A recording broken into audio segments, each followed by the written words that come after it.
नमस्कार दोस्तों, Hindi novel story explainer में आपका हार्दिक स्वागत है, जहां हर पन्ना एक नई कहानी और हर कहानी एक नया अनुभव लेकर आती है। यहां आपको सिस्टम, रोमांस और मैजिक की अनोखी कहानियां मिलेंगी। तैयार हो जाए इस शानदार सफर के लिए। अध्याय 152 मेचा बनाने में व्यस्त। संदेश भेजने के बाद इशिता मल्होत्रा ने जो लंच खा रही थी उसकी एक और तस्वीर ली और भेज दी। हालांकि इन दोनों संदेशों का अभी भी कोई जवाब नहीं आया। इशिता मल्होत्रा ने कुछ निवाले खाए, लेकिन उन्हें लगा कि यह उबाऊ है। राघव मल्होत्रा 1 बजे तक कार्य केबिन में रहे और फिर बाहर आ गए, और रुपीलाल उन्हें व्यक्तिगत रूप से लंच के लिए नीचे ले गए। जियोसु, हमारे शोध की प्रक्रिया जल्दबाजी में नहीं है और आपने अब सभी डिजाइन भागों को पूरा कर लिया है। मेरा मानना है कि अगली प्रक्रिया बहुत तेज होगी, इसलिए हम इसे धीमा कर सकते हैं या आराम करने पर ध्यान दे सकते हैं। ये पहले से ही 1 बजे है। आप बस खाने के लिए नीचे आए, जिससे मुझे एक नेता के रूप में शर्मिंदा होना पड़ा। राघव मल्होत्रा ने भोजन के कुछ निवाले खाए और मुस्कुराते हुए कहा, बूढ़े युवान, आपको शर्मिंदा होने की जरूरत नहीं है। मैं बहुत जल्दी में हूँ और यह स्वार्थीपन है। मैं थोड़ी देर में शादी करने जा रहा हूँ और मैं उससे पहले अपना काम करना चाहता हूँ, इसलिए इस बार प्रक्रिया को तेज करना चाहिए। रुपीलाल ने जब ये सुना तो वह तुरंत उत्साहित होकर बोला, जियो, तुम शादी करने जा रहे हो। मैंने उस दिन तुम्हारी क्लास रियूनियन में तुम्हारी पत्नी को 2-3 साल के बच्चों के साथ देखा था। मुझे लगा कि तुम पहले से ही शादीशुदा हो। ऊनी कपड़ा, मेरी पत्नी और मुझे विवाह प्रमाण पत्र तो मिल गया है, लेकिन शादी अभी नहीं हुई है। अभी शादी तय हुई है और अगले महीने की 18 तारीख को शादी होगी। रुपीलाल ने सिर हिलाया और समझदारी से कहा, जियाओसु, मैं समझता हूँ कि तुम्हारा परिवार शायद तुम्हारे कॉलेज से स्नातक होने के बाद तुम्हारी शादी की योजना बना रहा है, जो ज्यादा उचित भी है, लेकिन इसे हमें जाने का मौका मिलता है। जियाओसु की शादी में शामिल होने के बारे में क्या ख्याल है? अगले महीने की 18 तारीख को, है ना? जब समय आएगा, हमारे शोध संस्थान के लोग एक साथ आएंगे। जियाओसु, क्या तुम्हें कोई आपत्ति नहीं है? बेशक, मुझे कोई आपत्ति नहीं है। मिस्टर युआन, आपके सहकर्मियों को वहां लाना मेरे लिए बहुत सम्मान की बात है। जब शादी के निमंत्रण तैयार हो जाएंगे तो मैं उन्हें व्यक्तिगत रूप से आपको भेज दूंगा। राघव मल्होत्रा ने मुस्कुराते हुए कहा। रुपीलाल ने खुशी से सिर हिलाया और उत्साहित होकर कहा, जियोसु, तुमने अभी कहा था कि तुम शादी से पहले मेचा बनाने जा रहे हो, है ना? यदि आप ऐसा कहते हैं तो क्या इसका मतलब यह नहीं है कि 1 या 2 महीने में ड्रैगन किंगडम का पहला लड़ाकू कवच सचमुच सामने आ जाएगा? ऐसा सोचकर रुपीलाल उत्साहित हुए बिना नहीं रह सका। राघव मल्होत्रा ने सिर हिलाया, मेरे लिए यह मेचा मेरे परिवार के लिए एक आश्चर्य है, इसलिए मैं इसे शादी से पहले ही बनाना चाहता हूँ। अच्छी किताबें एक्सचेंज करें। VX public account book friends base camp पर ध्यान दें। नकद लाल लिफाफे प्राप्त करने के लिए अभी फॉलो करें। रुपीलाल और भी उत्साहित हो गया, बढ़िया। जियाओसु, मैंने वाकई गलत व्यक्ति को नहीं देखा। मुझे पता था कि तुम एक ऐसे हीरो हो जो दुनिया को चौंका सकता है। जियाओसु, अगर तुम्हारा मेचा बाहर आ गया तो ड्रैगन किंगडम दुनिया का पहला ऐसा देश बन जाएगा जो असली लड़ाकू कवच बनाएगा। उस समय पूरा ड्रैगन किंगडम, यहाँ तक कि पूरी दुनिया, तुमसे हैरान हो जाएगी। रुपीलाल के मन में ऐसी तस्वीर उभरी और उसकी आंखें उत्साह से थोड़ी लाल हो गईं। राघव मल्होत्रा के चेहरे पर मुस्कान थी, लेकिन उसके दिल में एक और दृश्य घूम रहा था। उनकी आंखें खुशी से भर आईं। उन्होंने इशिता मल्होत्रा से कहा कि वे निश्चित रूप से उसे एक अविस्मरणीय शादी देंगे। राघव मल्होत्रा ने जल्दी से अपना लंच खत्म कर लिया और रुपीलाल से बात करने के लिए नहीं रुके। इसके बजाय वह खड़ा हुआ और बोला, बूढ़े युआन, मैं काम पर वापस जा रहा हूँ। रुपीलाल ने राहत में सिर हिलाया, उठकर उसे व्यक्तिगत रूप से ले गया। जब वह काम के केबिन के दरवाजे पर पहुंचा तो रुपीलाल अपने कपड़े बदले बिना अंदर नहीं गया। उसने राघव मल्होत्रा के कंधे पर थपथपाया, जियाओसु, आराम पर ध्यान दो, तुम्हारा शरीर सबसे महत्वपूर्ण चीज है। राघव मल्होत्रा ने सिर हिलाया और एक सिर के बल काम करने वाले केबिन में घुस गए। इशिता मल्होत्रा पूरी दोपहर कुछ खोई खोई सी रहीं और बीच बीच में अपने फोन पर नजर डालती रहीं। दोपहर से लेकर अब तक अतीत में भेजे गए सभी संदेश समुद्र में खो गए हैं। मेरे पति अगर राजस्थान तकनीकी विज्ञान विश्वविद्यालय भी गए तो वे अपना मोबाइल फोन साथ नहीं लाए, है ना? वह काफी देर तक अपने फोन पर सोचती रही और फोन करके पूछने ही वाली थी कि अचानक ऑफिस का दरवाजा खटखटाया गया। झांकते सुके अंदर आया और बोला, मिस्टर यान, बाउली का प्रभारी व्यक्ति आ गया है। स्वागत कक्ष में इंतजार कर रहा है। हमारे जाने का समय हो गया है। इशिता मल्होत्रा ने अपने फोन पर नजर डाली और जब वह उठी तो वह अपनी सामान्य गंभीरता में वापस आ गई। चलो चलें। चाओफान समूह का नियम हमेशा से ओवरटाइम काम न करने का रहा है। अध्यक्ष के रूप में इशिता मल्होत्रा को कभी कभी मनोरंजन के लिए यात्रा करनी पड़ती है और कभी कभी देर से घर लौटना पड़ता है, लेकिन हाल ही में इशिता मल्होत्रा का काम बहुत सक्रिय रहा है और उनकी दक्षता में बहुत सुधार हुआ है। उनका ओवरटाइम कम हो गया है, इसलिए शाम को 5:30 बजे वह समय पर काम से छुट्टी लेकर आ गई। आज राघव मल्होत्रा ने बच्चे को लेने के लिए नहीं कहा। अनन्या और आरव को सू के पिता और सू की मां ने उठाया। जब इशिता मल्होत्रा घर पहुंची तो दोनों बच्चे पहले ही लौट आए थे। सू की मां रात का खाना तैयार कर रही थी और सू के पिता बच्चों के साथ खेलने के लिए लिविंग रूम में बैठे थे। इशिता मल्होत्रा जैसे ही घर में दाखिल हुई, अनन्या और आरव तुरंत उठकर उनकी ओर दौड़ पड़े। माँ, आप वापस आ गईं? इशिता मल्होत्रा ने इधर उधर देखा, लेकिन राघव मल्होत्रा का चेहरा नहीं देखा। वह थोड़ा खोई हुई थी। डैड सू भी खड़े हो गए और मुस्कुराते हुए बोले, बिंगक सू, क्या तुम वापस आ गई हो? क्या तुम थक गई हो? तुम्हारी माँ ने तुम्हारे लिए चिड़िया का घोंसला पकाया है। तुम पहले एक कटोरी पी लो और थोड़ी देर में खाना खा लो। इशिता मल्होत्रा ने अनुपस्थित भाव से सिर हिलाया और चिड़िया का घोंसला पीते हुए पूछा, पापा, राघव मल्होत्रा वापस नहीं आया क्या? पिताजी सू एक पल के लिए स्तब्ध रह गए और संदिग्ध रूप से पूछा, आह, क्या चैन चैन सुबह आपके साथ काम पर नहीं गया था? मैंने उसे अभी आपके साथ वापस आते नहीं देखा। मुझे लगा कि वह आज ओवरटाइम काम करने जा रहा है। आपको ऐसा क्यों लग रहा है? तुम्हें पता है क्या वह कहीं और गया था? ये देखकर कि डैड सू थोड़ा चिंतित थे, इशिता मल्होत्रा ने जल्दी से कहा, नहीं डैड, राघव मल्होत्रा आज सुबह राजस्थान तकनीकी विश्वविद्यालय गए थे और दोपहर में चौफान समूह में वापस नहीं आए। यह अनुमान है कि वह वहां काम कर रहे थे। हम दोनों एक साथ नहीं हैं, इसलिए मैं उन्हें साथ काम छोड़ने के लिए नहीं कहूंगी। मुझे लगा कि वह खुद ही वापस आ जाएंगे। मुझे लगता है कि उन्हें अब तक राजस्थान तकनीकी विश्वविद्यालय में होना चाहिए। पिताजी सू ने राहत की सांस ली और मुस्कुराते हुए कहा, शायद वह अभी भी वहां काम कर रहा है। ये ठीक है, अब काम से छुट्टी का समय हो गया है और मैं बाद में वापस आऊंगा। इशिता मल्होत्रा ने सिर हिलाया। आधे घंटे बाद जब कविता मल्होत्रा ने खाना बनाया तो उन्हें सिर्फ इशिता मल्होत्रा ही दिखाई दी, उनका बेटा दिखाई नहीं दिया। हो, क्या चैन चैन वापस साथ नहीं आए? इशिता मल्होत्रा दोनों बच्चों के साथ होमवर्क कर रही थी। डैड सू ने शब्द सुने और कहा, बिंगक सू ने कहा कि चैन चैन आज राजस्थान तकनीकी विश्वविद्यालय गया था और यह अनुमान है कि वह अभी तक समाप्त नहीं हुआ है। मासू ने सिर हिलाया, ओह, तो मैंने पहले ही रात का खाना बना लिया है। क्या हम पहले इसे खा लें या चैन चैन के वापस आने का इंतजार करें? बिंगक सू भूखा होगा, है न? इशिता मल्होत्रा ने सिर हिलाया, कोई बात नहीं माँ, मुझे भूख नहीं है। चलो मेरे पति के वापस आने का इंतजार करते हैं और साथ में खाना खाते हैं। इंतजार करते करते 1 घंटा बीत गया। मासू ने दीवार पर लगी घड़ी की तरफ देखा। 7:30 बज चुके थे और दरवाजे पर अभी भी कोई हलचल नहीं थी। चैन चैन आज वापस क्यों नहीं आया? कविता मल्होत्रा ने संदेह से पूछा। अध्याय 153 यान थोड़ा गुस्से में है। डैड सू ने देखा कि इशिता मल्होत्रा बार बार दरवाजे की तरफ देख रही थी। जाहिर तौर पर वह कुछ ध्यान नहीं दे रही थी, इसलिए उन्होंने कहा, मुझे काम में व्यस्त रहना चाहिए। क्या मेरा बेटा इन दिनों अक्सर छुट्टी नहीं मांग रहा है? क्योंकि मैं शादी में व्यस्त हूँ, मुझे लगता है कि इसमें थोड़ी देरी हो गई है। काम की प्रक्रिया और अब शादी की तारीख तय हो गई है। मेरा बेटा शायद जल्द से जल्द काम खत्म करना चाहता है और फिर शादी की तैयारी के लिए वापस आना चाहता है। ठीक है, क्यों न मैं अभी अपने बेटे को फ़ोन करके पूछ लूँ कि वह कब घर आएगा। अगर बहुत देर हो गई है तो चलो उसका इंतज़ार नहीं करते। चलो बाद में खाना खाते हैं और उसके वापस आने का इंतज़ार करते हैं। चलो बर्तन गर्म करते हैं। मासू सोचती है कि ठीक है, तो तुम अपने बेटे को बुला सकती हो और पूछ सकती हो। बिंगक सू भी एक दिन की ड्यूटी पर है। मुझे लगता है कि वह अब तक भूखी हो चुकी होगी और बाकी 2 बच्चे दोपहर में किंडरगार्टन में खाना खा रहे होंगे। तुम्हें अब तक भूख लग गई होगी। जब इशिता मल्होत्रा ने उनकी बातें सुनी तो वह खड़ी हो गई और बोली, पापा मम्मी, मैं अपने पति को फ़ोन करके पूछ लेती हूँ। पिताजी सू ने पहले ही अपना सेल फोन निकाल लिया था और जब उन्होंने ये सुना तो उन्होंने जल्दी से उसे वापस रख दिया। ठीक है, तो बर्फ और हिम को चैन चैन तक उड़ा दो। इशिता मल्होत्रा बालकनी में चली गईं, अपना मोबाइल फोन निकाला और वीचैट पर नजर डाली। राघव मल्होत्रा ने अब तक संदेश का जवाब नहीं दिया है और उन्हें कोई और कॉल भी नहीं आया है। पति राजस्थान तकनीकी विश्वविद्यालय गया था। अगर कुछ सच में हुआ तो रुपया उसे फोन करके बुलाएगा। राजस्थान तकनीकी विश्वविद्यालय में अन्य लोगों को पता नहीं था, लेकिन रुपया उसे देख चुका था और उसके और राघव मल्होत्रा के रिश्ते के बारे में जानता था। इसलिए अगर कुछ हुआ तो रुपीलाओ उसे जरूर सूचित करेगा। कॉल आने से पहले इशिता मल्होत्रा को लगा कि राघव मल्होत्रा को कुछ नहीं करना चाहिए। लेकिन आज मेरे पति ने क्या किया? तुमने उनके मैसेज का जवाब क्यों नहीं दिया? संदेह से भरी इशिता मल्होत्रा ने राघव मल्होत्रा को फ़ोन किया।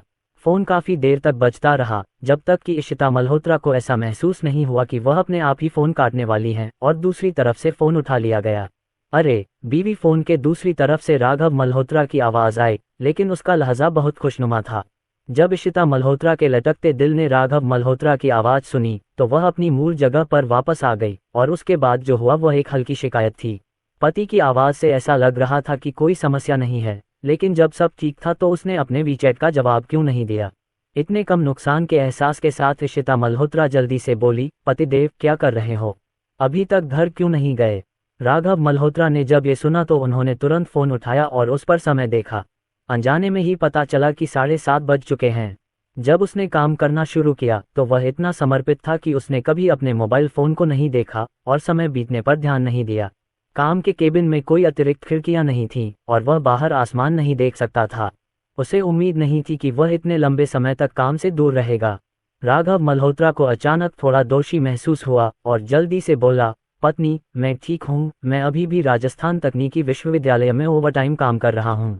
मैं आज दोपहर काम के केबिन में था और मैंने समय का ध्यान नहीं रखा। मैंने अभी देखा कि 7:30 बज रहे हैं। क्या तुम जल्दी में हो? मैं अभी वापस जाता हूँ, नहीं तो तुम पहले खा लो, मेरा इंतज़ार मत करो, मैं बाद में वापस जाकर खुद खा लूँगा। इशिता मल्होत्रा ने सुना कि वह काम में व्यस्त था और उसे थोड़ा अच्छा लगा और उसे अभी भी उसके लिए थोड़ी परेशानी महसूस हो रही थी, इसलिए उसने धीरे से कहा, तो अभी वापस आ जाओ, वहाँ से गाड़ी चलाने में सिर्फ आधा घंटा लगेगा। हम सब ने बहुत देर तक इंतज़ार किया है, आधा घंटा और इंतज़ार करना ठीक है क्या? तुम्हें वाकई इंतज़ार करना होगा, लेकिन मुझे लगता है कि जब मैं वापस जाऊंगा तो 8 बज चुके होंगे। तुम्हें भूख लगी होगी। अनन्या और आरव को वापस आ जाना चाहिए था।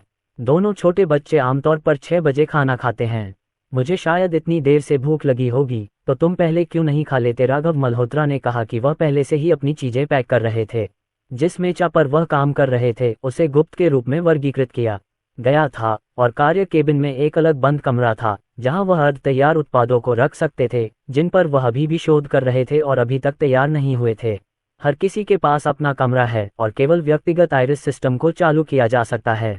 राघव मल्होत्रा ने अपना काम निपटाया, एक हाथ में फ़ोन पकड़ा, दूसरे हाथ से दरवाज़ा खोला और कपड़े बदलने के लिए अपने कार्यालय में चले गए। ठीक है, दोनों बच्चे भी अपने पिता के वापस आने का इंतज़ार करना चाहते होंगे। अभी अभी मेरे पिता उनके लिए कुछ नाश्ता लेकर आए थे और उन्होंने उन्हें तकिया दिया था। अब उन्हें भूख नहीं लगनी चाहिए। पति जी, आपको ज़्यादा चिंता करने की ज़रूरत नहीं है, आप सड़क पर गाड़ी चलाएं, सुरक्षित रहें, हम घर पर आपका इंतज़ार करेंगे। उसकी जिद देखकर राघव मल्होत्रा ने और कुछ नहीं कहा। फ़ोन रखकर वह घर की ओर चल पड़ा। रास्ते में गाड़ी की गति बहुत तेज थी। लाल बत्ती आने पर वह रुक गया। उसने गाड़ी को पी गियर में डाला और धीरे से गर्दन हिलाई। पूरे दिन निस्वार्थ काम करने के बाद मैं वाकई थोड़ा थक गया था। भले ही राघव मल्होत्रा की शारीरिक फिटनेस अच्छी हो, लेकिन इतने ज़्यादा काम के बाद भी उन्हें थकान महसूस होती होगी। 10 सेकंड के आराम के दौरान राघव मल्होत्रा ने अपने अकड़ते शरीर को थोड़ा हिलाया और जब हरी बत्ती हुई तो उन्होंने फिर से घर की ओर तेजी से बढ़ने पर ध्यान केंद्रित करना जारी रखा। जब मैं घर पहुंचा तो 8 बजे थे और जब मैंने बाहर कार के इंजन की आवाज़ सुनी तो इशिता मल्होत्रा सबसे पहले खड़ी हुई। राघव मल्होत्रा वापस आ गया है, उसने चमकती आंखों से कहा। अनन्या और आरव भी तुरंत उठ खड़े हुए। मम्मा, चलो बाबा को लेने चलते हैं। मैंने पूरे दिन अपने पिता को नहीं देखा और स्कूल से घर जाने के लिए इतने लंबे समय तक इंतजार करने के बाद दोनों छोटे बच्चों को राघव मल्होत्रा की याद आती है। सुके पिता और सुकी माँ इतने उत्साहित नहीं हैं। जब से राघव मल्होत्रा कॉलेज गया है, वह मूल रूप से हर 6 महीने में एक बार घर लौटता है और उसे सर्दियों और गर्मियों की छुट्टियों के बाद जाना पड़ता है। लंबे समय तक अलग रहने के बाद ही वे थोड़े समय के लिए मिल पाते हैं। सू के पिता और माँ को लंबे समय से इसकी आदत है। मेरे बेटे के साथ घुलने मिलने का यही तरीका है, इसलिए अब मेरा बेटा दिन में काम पर निकल जाता है और रात को आराम करने के लिए घर चला जाता है। ये सू के पिता और सू की माँ के लिए पहले से कहीं ज़्यादा बेहतर है। पहले जब वह बाहर जाता था तो आधा साल हो जाता था।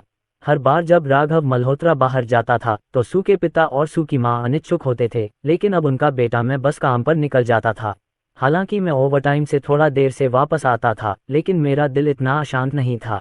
इशिता मल्होत्रा को अपने दोनों बच्चों को उत्साह से दरवाजे पर ले जाते देख सू की माँ मुस्कुराई और सू के पिता से फुसफुसा कर बोली, बूढ़े सू, मेरी बहू और हमारे बेटे के बीच बहुत अच्छे संबंध हैं और मेरे बेटे ने अचानक एक दिन की शिफ्ट जोड़ ली है और मेरी बहू अभी अभी मेरे ध्यान से दूर हो गई है। मुझे लगता है कि यह हमारे बेटे की वजह से है। #88 कैश होमबव #VX आधिकारिक खाते का पालन करें। बुक फेन्स बेस कैंप लोकप्रिय उत्कृष्ट कृतियों को देखें और 888 नकद लाल पैकेट खींचें।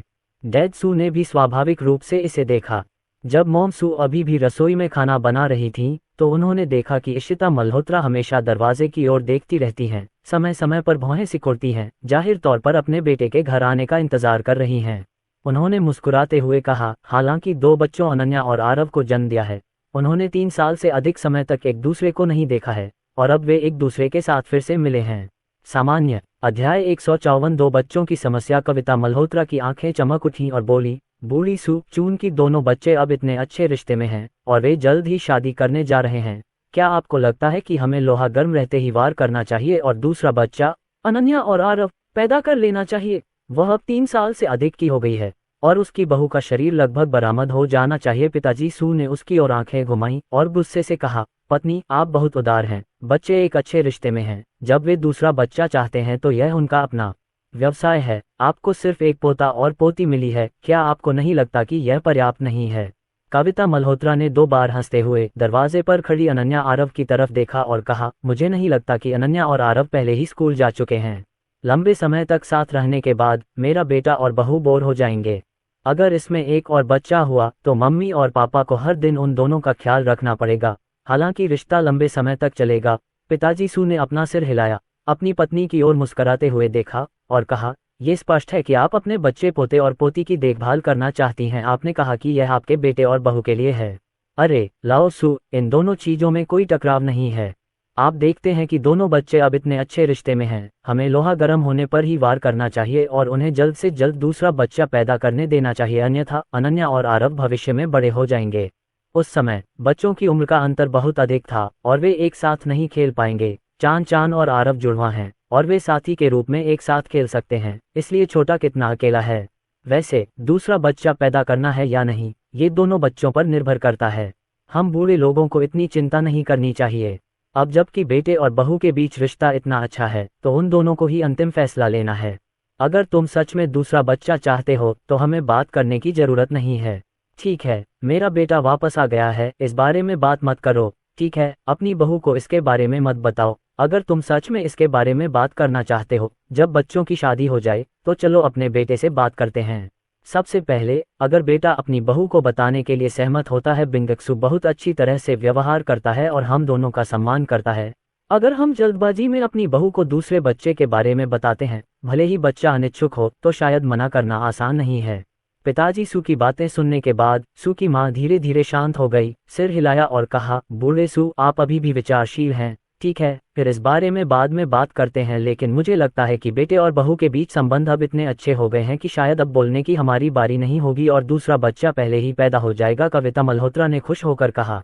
दरवाजे पर जैसे ही राघव मल्होत्रा दरवाजा खोलने वाले थे, प्रवेश द्वार का दरवाजा खुद ही खुल गया।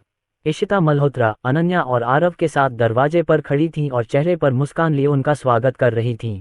राघव मल्होत्रा, जो पहले से ही थका हुआ था, ने ये दृश्य देखा और पूरा व्यक्ति अचानक तरोताजा हो गया। थकावट दूर हो गई और उसका दिल खुशी से भर गया। वह आगे बढ़ा और दोनों बच्चों को अपने हाथों में उठा लिया। अनन्या, आरव, क्या तुम पापा को लेने आए हो? राघव मल्होत्रा ने खुश होकर कहा। छोटे बच्चों ने उत्साह से सिर हिलाया। अनन्या ने राघव मल्होत्रा के गले में बाहें डाली और प्यार से बोली, बाबा आज बहुत देर से लौटे। अनन्या और आरव अपने दादा दादी के साथ घर चले गए। बाबा हमें लेने नहीं आए हैं। राघव मल्होत्रा अपनी बेटी की प्यारी उपस्थिति पर हंसे और जल्दी से अपनी बेटी के गाल को चूमा और माफी मांगी। पिताजी गलत हैं। पिताजी आज काम में इतने व्यस्त थे कि उन्हें ये भी ध्यान नहीं रहा कि वे काम से छुट्टी पर हैं। मैं अनन्या और आरव को लेने जाना भूल गया और तुम्हें, तुम्हारी माँ और दादा दादी को घर पर तुम्हारे पिताजी का इंतजार करने के लिए कहा। पापा को ऐसा नहीं करना चाहिए। पापा ने अनन्या आरव से माफी मांगी। क्या तुम पापा को माफ कर सकती हो? अनन्या बिल्कुल भी नाराज नहीं थी। उसने जानबूझकर ऐसा कहा था, इसलिए जैसे ही राघव मल्होत्रा ने माफी मांगी, उसने तुरंत उसे माफ कर दिया। ठीक है, बाबा की गलतियों को स्वीकार करने की अच्छी प्रवृत्ति के लिए मैं तुम्हें माफ करता हूँ। आरव ने ये भी कहा, बाबा हमारे परिवार के भविष्य को बेहतर बनाने के लिए कड़ी मेहनत करते हैं। आरव बाबा को दोष नहीं देता। दोनों नन्हे बच्चे इतने समझदार और शिष्ट थे कि उत्साहित राघव मल्होत्रा ने तुरंत अपने बेटे और बेटी के गालों पर फिर से चुंबन लिया और फिर दोनों बच्चों को नीचे बिठाया, उनके छोटे छोटे पी को थपथपाया और कहा, अनन्या, आरव, जल्दी आगे बढ़ो, घर में जाओ, पापा अभी आएंगे। दोनों छोटे लड़कों के कमरे में प्रवेश करने के बाद राघव मल्होत्रा खड़ा हो गया और इशिता मल्होत्रा को प्यार से देखने लगा। इशिता मल्होत्रा के चेहरे पर हल्की मुस्कान थी, लेकिन उनकी आंखों में थोड़ी शिकायत थी। वह सबसे पहले ये जानने वाली थी कि उसका पति घर आ गया है। उसने कार की आवाज़ सुनी और तुरंत उसका अभिवादन करने के लिए उठ खड़ी हुई। नतीजतन उसके पति ने उन तीनों को दरवाजे पर देखा, लेकिन केवल 2 बच्चों को पकड़े हुए था। मेरा पति बहुत पक्षपाती है। राघव मल्होत्रा को अपनी पत्नी की भावनाओं का पूरा अंदाजा था। दोनों बच्चों के जाते ही वहां मौजूद माता पिता भी रसोई में बर्तन बनाने के लिए आ गए। राघव मल्होत्रा ने देखा कि वहां कोई नहीं है, तो वह घर में घुसा और अपनी पत्नी को जोर से गले लगा लिया। पत्नी, मैंने तुम्हें इंतजार करवाया, मुझे माफ कर दो। वह अपनी गलती स्वीकार करने में बहुत सकारात्मक था। उसकी आवाज़ कोमल थी और वह बहुत ही प्यार से चापलूसी कर रहा था। इशिता मल्होत्रा चीनी लेपित तोप के गोले से अचंभित थी और उसके दिल में छोटी छोटी भावनाएं अचानक गायब हो गईं। इशिता मल्होत्रा ने अपना हाथ ऊपर उठाया, धीरे से राघव मल्होत्रा को गले लगाया और अपना सिर उसकी बाहों में छिपा लिया। वह पल जो उसने पूरे दिन जमा किया था, बाढ़ की तरह, वह अपने हाथों को कसने से खुद को नहीं रोक पाए। उसने राघव मल्होत्रा को कसकर गले लगा लिया। पतिदेव, आज आप इतनी देर से क्यों आए? इशिता मल्होत्रा ने पूछा। राघव मल्होत्रा ने लगभग बोल ही दिया कि वह शादी से पहले मेचा तैयार करना चाहता था, लेकिन जब उसने इसके बारे में सोचा तो उसे लगा कि यह एक सरप्राइज था जो उसने अपनी पत्नी के लिए तैयार किया था और वह अभी यह नहीं कह सकता था। इसलिए उसने अस्थायी रूप से अपना मुंह बदल दिया और कहा, अभी बहुत समय नहीं हुआ है। मैं अपने माता पिता से मिलने में व्यस्त था, इसलिए मैंने कुछ काम की प्रगति में देरी की, इसलिए मैं आज थोड़ी देर के लिए व्यस्त था। पतिदेव, चलो काम पर अपना समय देते हैं। इतने सालों से मेचा रिसर्च चल रही है और सब कुछ रातों रात नहीं हो सकता, इसलिए आपको ज्यादा चिंता करने की जरूरत नहीं है। आपको अभी भी अपने शरीर पर ध्यान देना होगा, इशिता मल्होत्रा ने थोड़ा उदास होकर कहा। राघव मल्होत्रा ने अपना सिर उठाया, अपनी पत्नी की ओर देखा और धीरे से कहा, पत्नी, आप मेरे प्रति बहुत दयालु हैं। ये स्पष्ट है कि आप लंबे समय से मेरा इंतजार कर रही थीं, लेकिन जब मैं घर जाता हूँ तो मेरी पत्नी अभी भी सबसे पहले मेरी परवाह करती है। मुझे बहुत खुशी होती है। उसने लिविंग रूम पर नजर डाली और पाया कि दोनों बच्चे पहले ही रसोई में चले गए थे और कमरे में कोई नहीं था, इसलिए उसने साहपूर्वक अपना सिर नीचे किया और अपनी पत्नी के आकर्षक गुलाबी होठों पर फनगजे को चूमा। इशिता मल्होत्रा के दिल का गुस्सा भी खत्म हो गया। वह शर्म से लाल होकर एक कदम पीछे हटी और घबराई हुई सी अपने पीछे देखने लगी। उसने पाया कि माता पिता और बच्चे दोनों ही रसोई में थे और किसी ने भी प्रवेश द्वार की हलचल पर ध्यान नहीं दिया। पतिदेव, आप कैसे हैं? अरे, मैं इसमें कुछ नहीं कर सकता, राघव मल्होत्रा ने अपने जूते बदलते हुए कहा। अध्याय 155। मेरे पति किस काम में व्यस्त हैं? इशिता मल्होत्रा, मेचा से ईर्ष्या करती हैं सबसे मजबूत पिता। शुरुआत में 100 मिलियन साइन इन। आज का दिन अब बहुत देर से हुआ था, हर कोई थोड़ा भूखा था और टेबल पर ज्यादा बातचीत नहीं हुई। हालांकि इशिता मल्होत्रा की भावनाएं छोटी नहीं थीं, लेकिन ये देखा जा सकता था कि राघव मल्होत्रा ने कभी भी वीचैट का जिक्र नहीं किया था और वह अभी भी थोड़ा हैरान था। उसने कई वीचैट संदेश भेजे, लेकिन क्या उसके पति ने उन्हें नहीं देखा, या उसने देखा लेकिन कुछ नहीं कहा? अपने दिल में ये संदेह लिए हुए जब तक वह डिनर के बाद बेडरूम में वापस नहीं आया। राघव मल्होत्रा आज वास्तव में थका हुआ था और जैसे ही वह कमरे में दाखिल हुआ, उसने इशिता मल्होत्रा से नहाने का आग्रह किया। पत्नी, देर हो रही है, जाकर नहा लो। इशिता मल्होत्रा मूल रूप से वीचैट के बारे में पूछना चाहती थीं, लेकिन राघव मल्होत्रा ने उनका पजामा तैयार कर दिया और वे उसे बाथरूम में ही ले जा सके। जब उसकी पत्नी नहाने चली गई तो राघव मल्होत्रा को अकेले बोरियत महसूस हुई, इसलिए उसने अपना मोबाइल फोन निकाला, जिसे उसने पूरे दिन नहीं देखा था। जब उसने उसे खोला तो उसे कुछ अनरीड वीचैट मैसेज मिले। जब उसने उसे खोला तो वह सब इशिता मल्होत्रा द्वारा भेजे गए थे। दोपहर को उसे खाना खाते देख राघव मल्होत्रा के मुंह का कोना थोड़ा ऊपर उठ गया। जब इशिता मल्होत्रा शॉवर से बाहर आई तो राघव मल्होत्रा तुरंत आगे बढ़े और अपनी पत्नी को गले लगा लिया। इशिता मल्होत्रा चौंक गईं, शर्मा गईं और उस व्यक्ति को दूर धकेलना चाहती थीं, लेकिन जब उन्हें लगा कि यह राघव मल्होत्रा है तो उनके हाथ फिर से उसकी छाती पर टिक गए। पतिदेव, आप क्या कर रहे हैं? मैं तो नहा चुकी हूँ, पर आप अभी तक नहीं नहाए हैं। राघव मल्होत्रा ने अपनी पत्नी की ओर देखा और धीरे से कहा, पत्नी, मुझे माफ कर दो। इशिता मल्होत्रा ने उसे संदेह भरी नजरों से देखा। उसे समझ नहीं आया कि उसने माफी क्यों मांगी। राघव मल्होत्रा ने तुरंत कहा, मैंने अभी अपना फोन चेक किया और पाया कि मेरी पत्नी ने मुझे आज कई वीचैट संदेश भेजे हैं, लेकिन मैंने इसे दिन के दौरान नहीं देखा और मैंने अपनी पत्नी को तुरंत जवाब नहीं दिया। मैंने अपनी पत्नी को दोपहर में अकेले खाने के लिए मेरा इंतजार नहीं करने दिया। मैं बहुत अनुचित हूँ। इशिता मल्होत्रा के दिल में बची हुई थोड़ी सी नाराजगी अब खत्म हो गई है। उसने अपने गुलाबी होठों को सिकुड़ते हुए कहा, कोई बात नहीं पतिदेव, मैं जानती हूँ कि आप काम में व्यस्त हैं। जब आपने कुछ नहीं कहा तो मुझे थोड़ी परेशानी हुई, लेकिन चूंकि आपने सब कुछ स्पष्ट कर दिया है, इसलिए मैं इसे दिल पर नहीं लूंगी।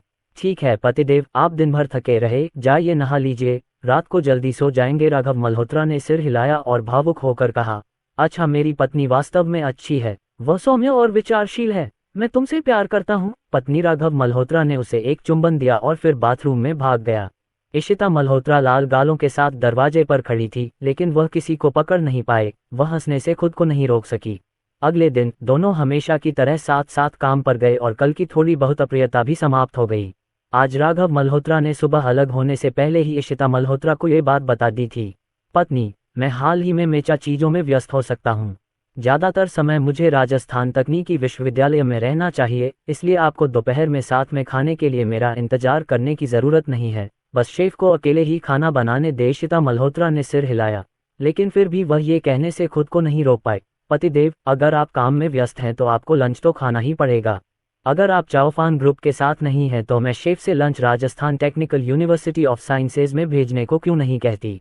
राघव मल्होत्रा ने उसका छोटा सा हाथ दबाया और कहा, मेरी पत्नी की कोई ज़रूरत नहीं है, मैं अपनी पत्नी की भावनाओं को समझता हूँ, लेकिन ये बहुत परेशानी वाली बात है, और राजस्थान तकनीकी विश्वविद्यालय के श्री रूपी मेरी अच्छी देखभाल करते हैं और मुझे हर दिन देते हैं। मैंने अकेले ही दोपहर का भोजन तैयार किया। यह कोई असाधारण समूह नहीं है, आखिरकार यह एक कार्यस्थल है, मैं इसे बहुत खास नहीं बनाना चाहता। इशिता मल्होत्रा को लगा कि उन्होंने जो कहा वह उचित था, इसलिए उन्होंने समझौता कर लिया। ठीक है, तो आपको खुद भी समय पर खाना खाना याद रखना चाहिए। आपके आदेश का पालन करें, राघव मल्होत्रा ने सलामी देते हुए कहा। इशिता मल्होत्रा उनसे बहुत खुश थीं। जब वे दोनों अलग हुए तो वे अच्छे मूड में थे। हालांकि यह अच्छा मूड लंबे समय तक नहीं रहा। राघव मल्होत्रा ने लगातार कई दिनों तक ओवरटाइम काम किया और अक्सर 12 बजे घर लौट आए। इशिता मल्होत्रा कुछ ऊब महसूस करने से खुद को रोक नहीं पाए। आज राघव मल्होत्रा फिर ओवरटाइम करने चले गए। इशिता मल्होत्रा ने मोबाइल फ़ोन हाथ में थाम लिया और राघव मल्होत्रा के साथ वीचैट चैट इंटरफेस पर रहीं। आखिरी वीचैट संदेश राघव मल्होत्रा ने भेजा था जब वह दोपहर में काम से छुट्टी लेने वाला था। उसने कहा कि उसे आज रात ओवरटाइम काम करना है और उसे बहुत देर से वापस लौटना चाहिए। रुपीलाओ ने उसके लिए रात का खाना तैयार किया। परिवार वालों से कहो कि वे उसका इंतजार न करें। इशिता मल्होत्रा ने समय देखा, 10:30 बज चुके थे और राघव मल्होत्रा अभी तक वापस नहीं आया था। उसने चिढ़कर फ़ोन एक तरफ फेंक दिया, रजाई में घुस गई और अपना सिर ढक लिया। मेरे पति अचानक इतने व्यस्त क्यों हो गए हैं? अब वह हर दिन राघव मल्होत्रा को बहुत कम समय के लिए देखती है। पिछली 2 रातों से राघव मल्होत्रा रात के 11 बजे के बाद ही घर गया था।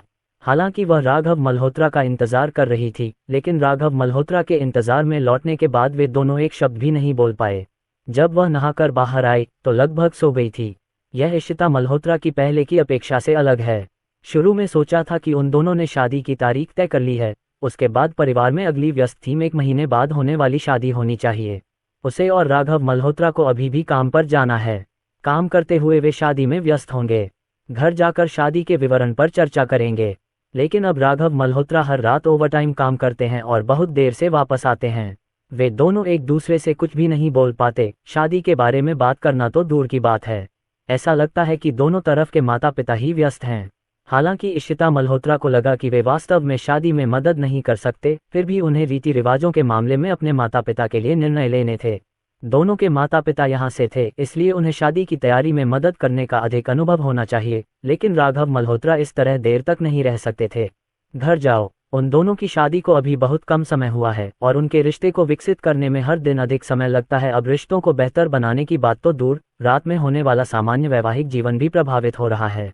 डिंग डिंग, बिस्तर पर फेंके गए मोबाइल फ़ोन के न जाने किस कोने से अचानक वीचैट की आवाज़ आई। इशिता मल्होत्रा उत्साहित होकर रजाई से बाहर निकली। जल्दी से फ़ोन ढूंढा, खोला तो देखा कि यह राघव मल्होत्रा द्वारा भेजा गया वीचैट था। उसने खुशी खुशी उसे खोला, लेकिन अंदर का सामान देखकर उसका सुंदर चेहरा अचानक करेला बन गया। राघव मल्होत्रा, पत्नी, आज रात मेरा इंतज़ार मत करना, मैं शायद बाद में घर आ जाऊं। कल तुम्हें काम पर जाना है। रात को जल्दी सो जाना। शुभ रात्रि, आई लव यू। इशिता मल्होत्रा आसमान में चिल्लाई, मैं तुमसे प्यार क्यों करती हूँ, ये सब झूठा है। अगर राघव मल्होत्रा सच में उससे प्यार करता था तो वह हर रात इतनी देर से घर कैसे आ सकता था। अब असल में वे दोनों सोने से पहले मिल भी नहीं सकते। ये नवविवाहित यानेर कहाँ है? ये पति पत्नी जैसा भी नहीं है। नीचे रहने वाले माता पिता को हर दिन खाने के बाद टहलने और बातचीत करने के लिए बाहर जाना पड़ता है, लेकिन अब मेरे लिए राघव मल्होत्रा से मिलना मुश्किल है। पिछले कुछ दिनों से राघव मल्होत्रा राजस्थान तकनीकी विज्ञान विश्वविद्यालय और चाओफान समूह के बीच चक्कर काट रहे हैं। कभी कभी तो सुबह सीधे राजस्थान तकनीकी विज्ञान विश्वविद्यालय चले जाते हैं। पहले तो दोनों साथ साथ काम पर जा सकते थे, लेकिन राघव मल्होत्रा राजस्थान तकनीकी विज्ञान विश्वविद्यालय चले गए और काम पर चले गए। रास्ता भी अलग है और साथ मिलने का एकमात्र मौका भी खत्म हो गया है। इशिता मल्होत्रा को बहुत असहज महसूस हुआ और उन्होंने गुस्से में खुद से कहा, बदबूदार राघव मल्होत्रा, बुरा राघव मल्होत्रा, क्या काम वाकई इतना ज़रूरी है? क्या ये पत्नी और बच्चों से ज़्यादा ज़रूरी है? अध्याय 156। प्यारी इशिता मल्होत्रा सबसे मजबूत पिता। शुरुआत में 100 मिलियन साइन इन। मेचा को पहले बनाना बहुत सार्थक है, लेकिन अब उनकी शादी जल्द ही होने वाली है और उन्होंने अभी तो क्या अब भावनाओं के लिए सबसे अच्छा समय नहीं होना चाहिए? उसकी तुलना मेचा से क्यों की गई? क्या उसके पति के मन में वह मेचा बनाने जितना महत्वपूर्ण नहीं है? गुस्सा कर देने वाला। इशिता मल्होत्रा अचानक आग की लपटों में गिर गईं, लेकिन उनके बगल में रखा फोन फिर बज उठा। राघव मल्होत्रा, बीवी, तुम मेरे मैसेज का जवाब क्यों नहीं देती? मैं ओवरटाइम थोड़ा देर से करता हूँ, तुम थोड़ी नाराज हो क्या? राघव मल्होत्रा ने संकोच से पूछा और इशिता मल्होत्रा ने तुरंत कहा, हाँ, मैं गुस्से में हूँ। मैं बहुत गुस्से में हूँ। मैंने कभी नहीं सोचा था कि जिसने मुझे एक दिन हराया वह कोई दूसरी औरत नहीं थी, न ही हमारा छोटा बेटा अनन्या और जियोआरव, बल्कि ठंडा मेचा। इतना कहने के बाद इशिता मल्होत्रा ने गुस्से में फ़ोन उठाया और एक वाक्य टाइप किया जो उनके दिमाग में लिखे वाक्य से बिल्कुल अलग था। इशिता मल्होत्रा, मैं नाराज नहीं हूँ पतिदेव, मैं नहाने गई थी और बाहर आकर आपका मैसेज देखा। मुझे थोड़ी नींद आ रही थी। नहाने के बाद मैं पहले आराम करने की योजना बना रही हूँ। क्या आप आज देर से वापस आएंगे? राघव मल्होत्रा, अच्छा, आज का काम अपेक्षाकृत सुचारू रूप से पूरा होने में थोड़ा समय लगना चाहिए। अब ये लिंक जल्दी ही खत्म हो जाएगा और ये लगभग 1 या 2 घंटे में खत्म हो जाएगा। मैं इसे कल तक टालना नहीं चाहता और इसे जल्द से जल्द खत्म करना चाहता हूँ, इसलिए मुझे इसे रात में ही खत्म कर लेना चाहिए। मैं बाद में वापस जाऊँगा। पत्नी, क्या तुम पहले आराम कर सकती हो? इशिता मल्होत्रा, ठीक है, तो आपको इसे जल्दी खत्म कर लेना चाहिए। हालांकि आराम करने और काम करने के लिए जल्दी घर जाना बहुत ज़रूरी है, लेकिन यह आपके शरीर के लिए ज़्यादा ज़रूरी है। खुद को ज़्यादा थकाएं नहीं। राघव मल्होत्रा, अच्छा, मुझे पता है मेरी पत्नी कमाल की है। बीवी, मैं जल्दी ही यह समय पूरा कर लूँगा। काम पूरा होने के बाद कोई ज़रूरी काम नहीं होगा और मैं अपनी पत्नी के साथ बहुत समय बिताऊंगा। Baby, I love you Ishita Malhotra. खैर, मैं भी आपसे प्यार करती हूँ। शुभ रात्रि पति। राघव मल्होत्रा, शुभ रात्रि पत्नी। राघव मल्होत्रा ने जब सारी खबरें भेज दी तो उन्होंने इशिता मल्होत्रा द्वारा भेजे गए आखिरी वाक्य पर नज़र डाली और संतुष्टि के साथ काम में जुट गए। रात के अंधेरे में लॉन्ग अकेडमी ऑफ साइंसेज में वह अकेला व्यक्ति था जिस केबिन में वह काम कर रहा था। उसकी लाइटें अभी भी जल रही थीं। सभी लोग बहुत देर से काम से घर आए हुए थे और उनमें से कई सो गए थे, लेकिन राघव मल्होत्रा अभी भी व्यस्त था। ऐसा लगता है कि इशिता मल्होत्रा ने उनकी चैट कई बार देखी थी, लेकिन वास्तव में इसमें कुछ भी पौष्टिक नहीं था। मूल रूप से राघव मल्होत्रा उसे बता रहे थे कि वह आज डिनर के लिए वापस आने के लिए बहुत व्यस्त है। हालांकि सभी शब्द स्पष्ट थे। सभी तरह के कबूलनामे हैं, जैसे कि मैं तुमसे प्यार करता हूं, लेकिन इशिता मल्होत्रा को अभी भी लगता है कि ये शब्द ठंडे हैं। जब राघव मल्होत्रा उसके साथ होते हैं तभी वह उस तरह की वास्तविक गर्मजोशी और साथ को महसूस कर सकती है। वीचैट में स्पष्ट शब्द, चाहे वे कितने भी अच्छे क्यों न हो, उतने अच्छे नहीं होते जितने कि राघव मल्होत्रा का उसके बगल में बिना कुछ कहे लेकिन उसे कोमलता से देखना। उसके बगल का बिस्तर खाली था और इशिता मल्होत्रा बिल्कुल भी सो नहीं पा रही थी, लेकिन राघव मल्होत्रा व्यस्त था। उसने बस उसे शुभ रात्रि कहा और वह उसे परेशान नहीं कर सकती थी। इशिता मल्होत्रा ने अपना मोबाइल फ़ोन पकड़ा और सुश्री गु को संदेश भेजने के लिए अपनी किस्मत आजमानी पड़ी। सुश्री गु हमेशा से रात में जागने वाली महिला रही हैं और अनुमान है कि यह उनके लिए रात का समय है। इशिता मल्होत्रा, युक्सिन, तुम क्या कर रहे हो? क्या तुम्हारे पास मेरे साथ थोड़ी देर बात करने का समय है? अगले ही पल मीरा गुप्ता का वीडियो कॉल भेजा गया। इशिता मल्होत्रा ने उसे उठाया। उसके चेहरे पर अभी तक भाव नहीं आए थे, इसलिए मीरा गुप्ता ने एक नज़र में ही उसके उदास और व्यथित भाव को पहचान लिया। सुश्री गु ने वीडियो पर संदेह से भौहें सिकोड़ते हुए कहा, जुएं, क्या स्थिति है? तुम इच्छा से असंतुष्ट क्यों दिख रही हो? इशिता मल्होत्रा की उदासी भरी उदासी इन शब्दों से टूट गई। वह शर्मा गई और अपनी दोस्त को घूरने लगी। युक्सिन, तुम क्या बात कर रही हो? मेरे पास तो कुछ भी नहीं है। मीरा गुप्ता ने भौहें चढ़ाते हुए कहा, क्या ये सही नहीं है? रात को नींद नहीं आती और आपने मेरी वीडियो कॉल का तुरंत जवाब दे दिया। लगता है आपके मिस्टर मल्होत्रा घर पर नहीं हैं। मुझे इसके बारे में बताओ, क्या हो रहा है? कुछ दिन पहले जब तुमने मुझे मैसेज भेजा था तब तुमने अपना प्यार और मोहब्बत नहीं दिखाई थी। अभी कुछ दिन ही हुए हैं जब मुझे एक कुत्ते ने प्रताड़ित किया था। मैं अचानक फिर से खाली कमरे में अकेली क्यों रह गई? तुम्हारे मिस्टर मल्होत्रा कहाँ हैं? इशिता मल्होत्रा ने मीरा गुप्ता के अतिशयोक्तिपूर्ण विशेषणों को स्वतः ही नजरअंदाज कर दिया और अपने गुलाबी होठों से नाखुशी से कहा, वह अभी भी ओवरटाइम काम कर रहा है। ओवरटाइम? क्या हाल है जुए, क्या तुम राघव मल्होत्रा की बॉस नहीं हो? तुम्हें उसके लिए इतना सारा काम क्यों व्यवस्थित करना पड़ता है? क्या तुम खुद के लिए काम नहीं ढूंढ सकती? मीरा गुप्ता ने मुस्कुराते हुए कहा। इशिता मल्होत्रा ने गुस्से में कहा, मैंने उसे ओवरटाइम करने के लिए नहीं कहा, उसे ही ओवरटाइम करना था। और वह चाओफान ग्रुप में नहीं, बल्कि राजस्थान टेक्निकल यूनिवर्सिटी में ओवरटाइम करता था। हाँ, मैं भूल गया, तुम्हारे मिस्टर मल्होत्रा के पास 2 नौकरियां हैं, तो उन्हें अचानक ओवरटाइम क्यों करना पड़ रहा है? कुछ समय पहले मैंने देखा कि तुम हर रात मुझसे बात करने में बहुत व्यस्त थे। उस समय तुम्हारे मिस्टर मल्होत्रा भी हर दिन घर पर ही होते हैं। मीरा गुप्ता को थोड़ा अजीब लगा, लेकिन यही बात इशिता मल्होत्रा को परेशान कर रही थी। शादी की तारीख तय होने से पहले उनके और राघव मल्होत्रा के पास हर दिन एक साथ बिताने के लिए बहुत समय था, लेकिन अब जब सब कुछ तय हो चुका था, जब यह एक मधुर जीवन होना चाहिए था, राघव मल्होत्रा अचानक व्यस्त हो गए। उसने मुंह बनाया और थोड़ा दुखी होकर पूछा, युक्सिन, क्या तुम्हें लगता है कि राघव मल्होत्रा तुम्हें गुस्सा आ रहा है? क्या शादी की तारीख उसे ऐसा महसूस कराती है कि उसे मेहनत करने की जरूरत नहीं है? मीरा गुप्ता ने अपनी आंखें थोड़ी सी खोली। नहीं नहीं, मिस्टर मल्होत्रा के बारे में आपने जो कहा, उससे मुझे लगता है कि वे ऐसे व्यक्ति नहीं हैं। जब इशिता मल्होत्रा ने इस बारे में सोचा तो उसने तुरंत अपना सिर हिलाया और कहा, नहीं, मेरे पति बहुत अच्छे इंसान हैं। हालांकि अब वह हर दिन बहुत व्यस्त रहते हैं, उनके पास मेरे साथ बिताने के लिए मुश्किल से ही समय होता है, लेकिन पहले दिन को छोड़कर वह हर दिन बिताते हैं। मुझे एक संदेश भेजें, यदि आप मेरे साथ दोपहर का भोजन नहीं कर सकते हैं, या यदि आप रात के खाने के लिए वापस नहीं आते हैं, तो आप मुझे ये बताने के लिए एक वीचैट संदेश भेजेंगे, और मुझे बस इतना बताया कि वह बाद में वापस आ सकते हैं और मुझे जल्दी बिस्तर पर जाने के लिए कहा। मीरा गुप्ता ने इशिता मल्होत्रा की तरफ देखा और मुस्कुराते हुए कहा, जुआ, तुम मेरे पास सांत्वना देने नहीं आए हो, तुम बस अपना प्यार जताने आए हो। तुम पहले से ही जानती हो कि तुम्हारा पति तुमसे प्यार करता है, तो तुम क्यों नहीं करती? तुम किस बात से उदास हो? मैंने उसे कई दिनों से ज्यादा नहीं देखा है, जाहिर है मैं थोड़ा दुखी हो जाऊंगी। इशिता मल्होत्रा ने अपनी सबसे अच्छी दोस्त के सामने अपनी भावनाओं को नहीं छिपाया। मीरा गुप्ता ने मुस्कुराते हुए अपना सिर हिलाया, अरे, ये पता चला है कि कुछ लोग प्रेम रोग से पीड़ित हैं। मैंने कहा था कि आप दोनों हर दिन एक दूसरे को देख सकते हैं, है ना? यह आपको उसके बारे में सोचने पर मजबूर कर सकता है और आपको नींद नहीं आ सकती।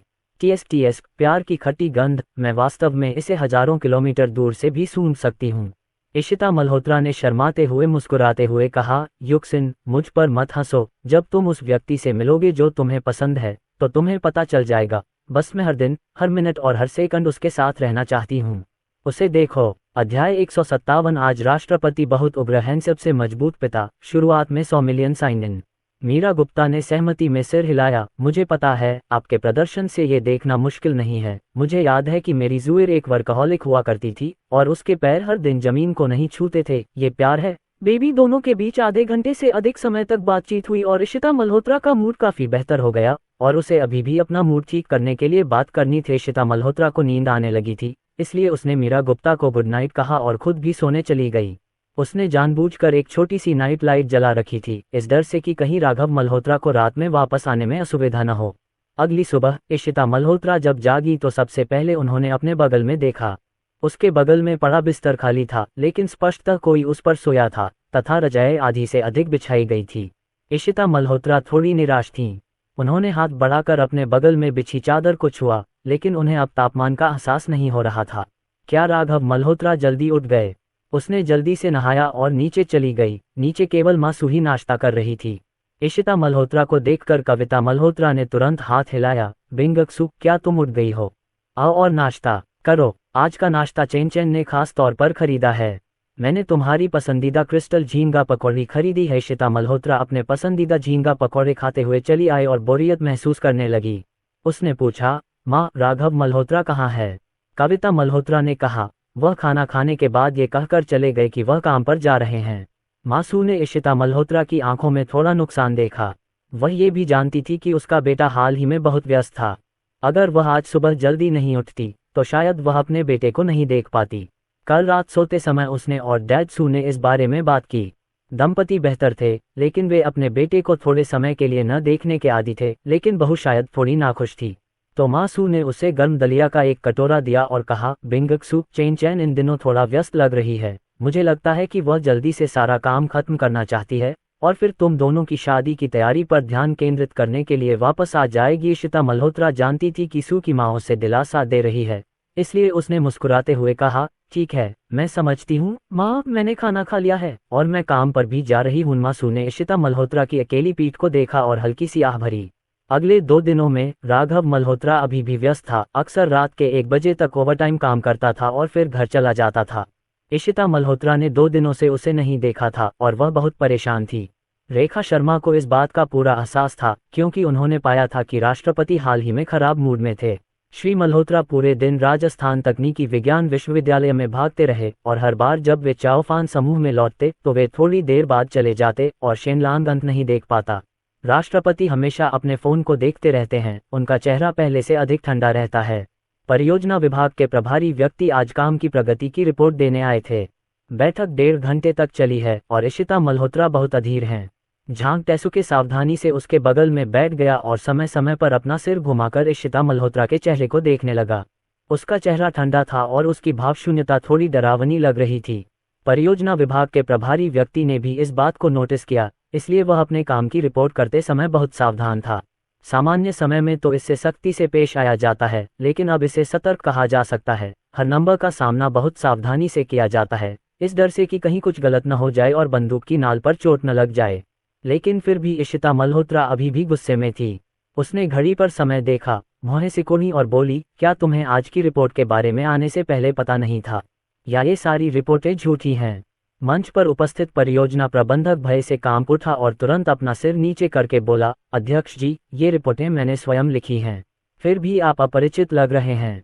क्या आपके द्वारा बनाया गया रिपोर्ट फॉर्म पढ़ना इतना मुश्किल है? क्या आपको लगता है कि कंपनी के नेता बहुत व्यस्त हैं और वे यहाँ कुछ घंटों के लिए बैठकर आपके प्राथमिक विद्यालय के छात्रों को पढ़ते हुए सुन सकते हैं? प्रोजेक्ट विभाग के मैनेजर को गुस्सा दिखाने की हिम्मत नहीं हुई। सिर झुकाकर सभी से माफी मांगने के बाद उसने तुरंत अपनी गति बढ़ा दी। रिपोर्ट पर रिपोर्ट करने वाले अगले कुछ प्रोजेक्ट मैनेजरों ने जल्दी से उसे पढ़ लिया। गति और त्रुटि रहितता दोनों को सुनिश्चित करना बहुत कठिन है। मंच पर ऊपर नीचे जाते समय रिपोर्टिंग कर्मियों के कपड़े ठंडे पसीने से भीग जाते थे।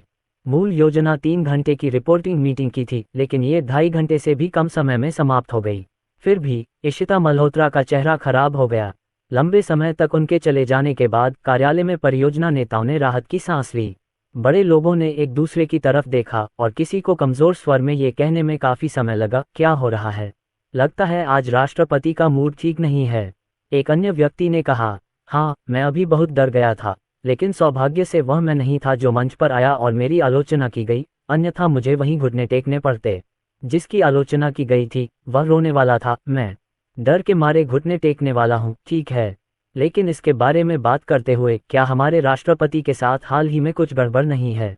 जब हमने पिछली बार बैठक की थी तो राष्ट्रपति अच्छे मूड में लग रहे थे।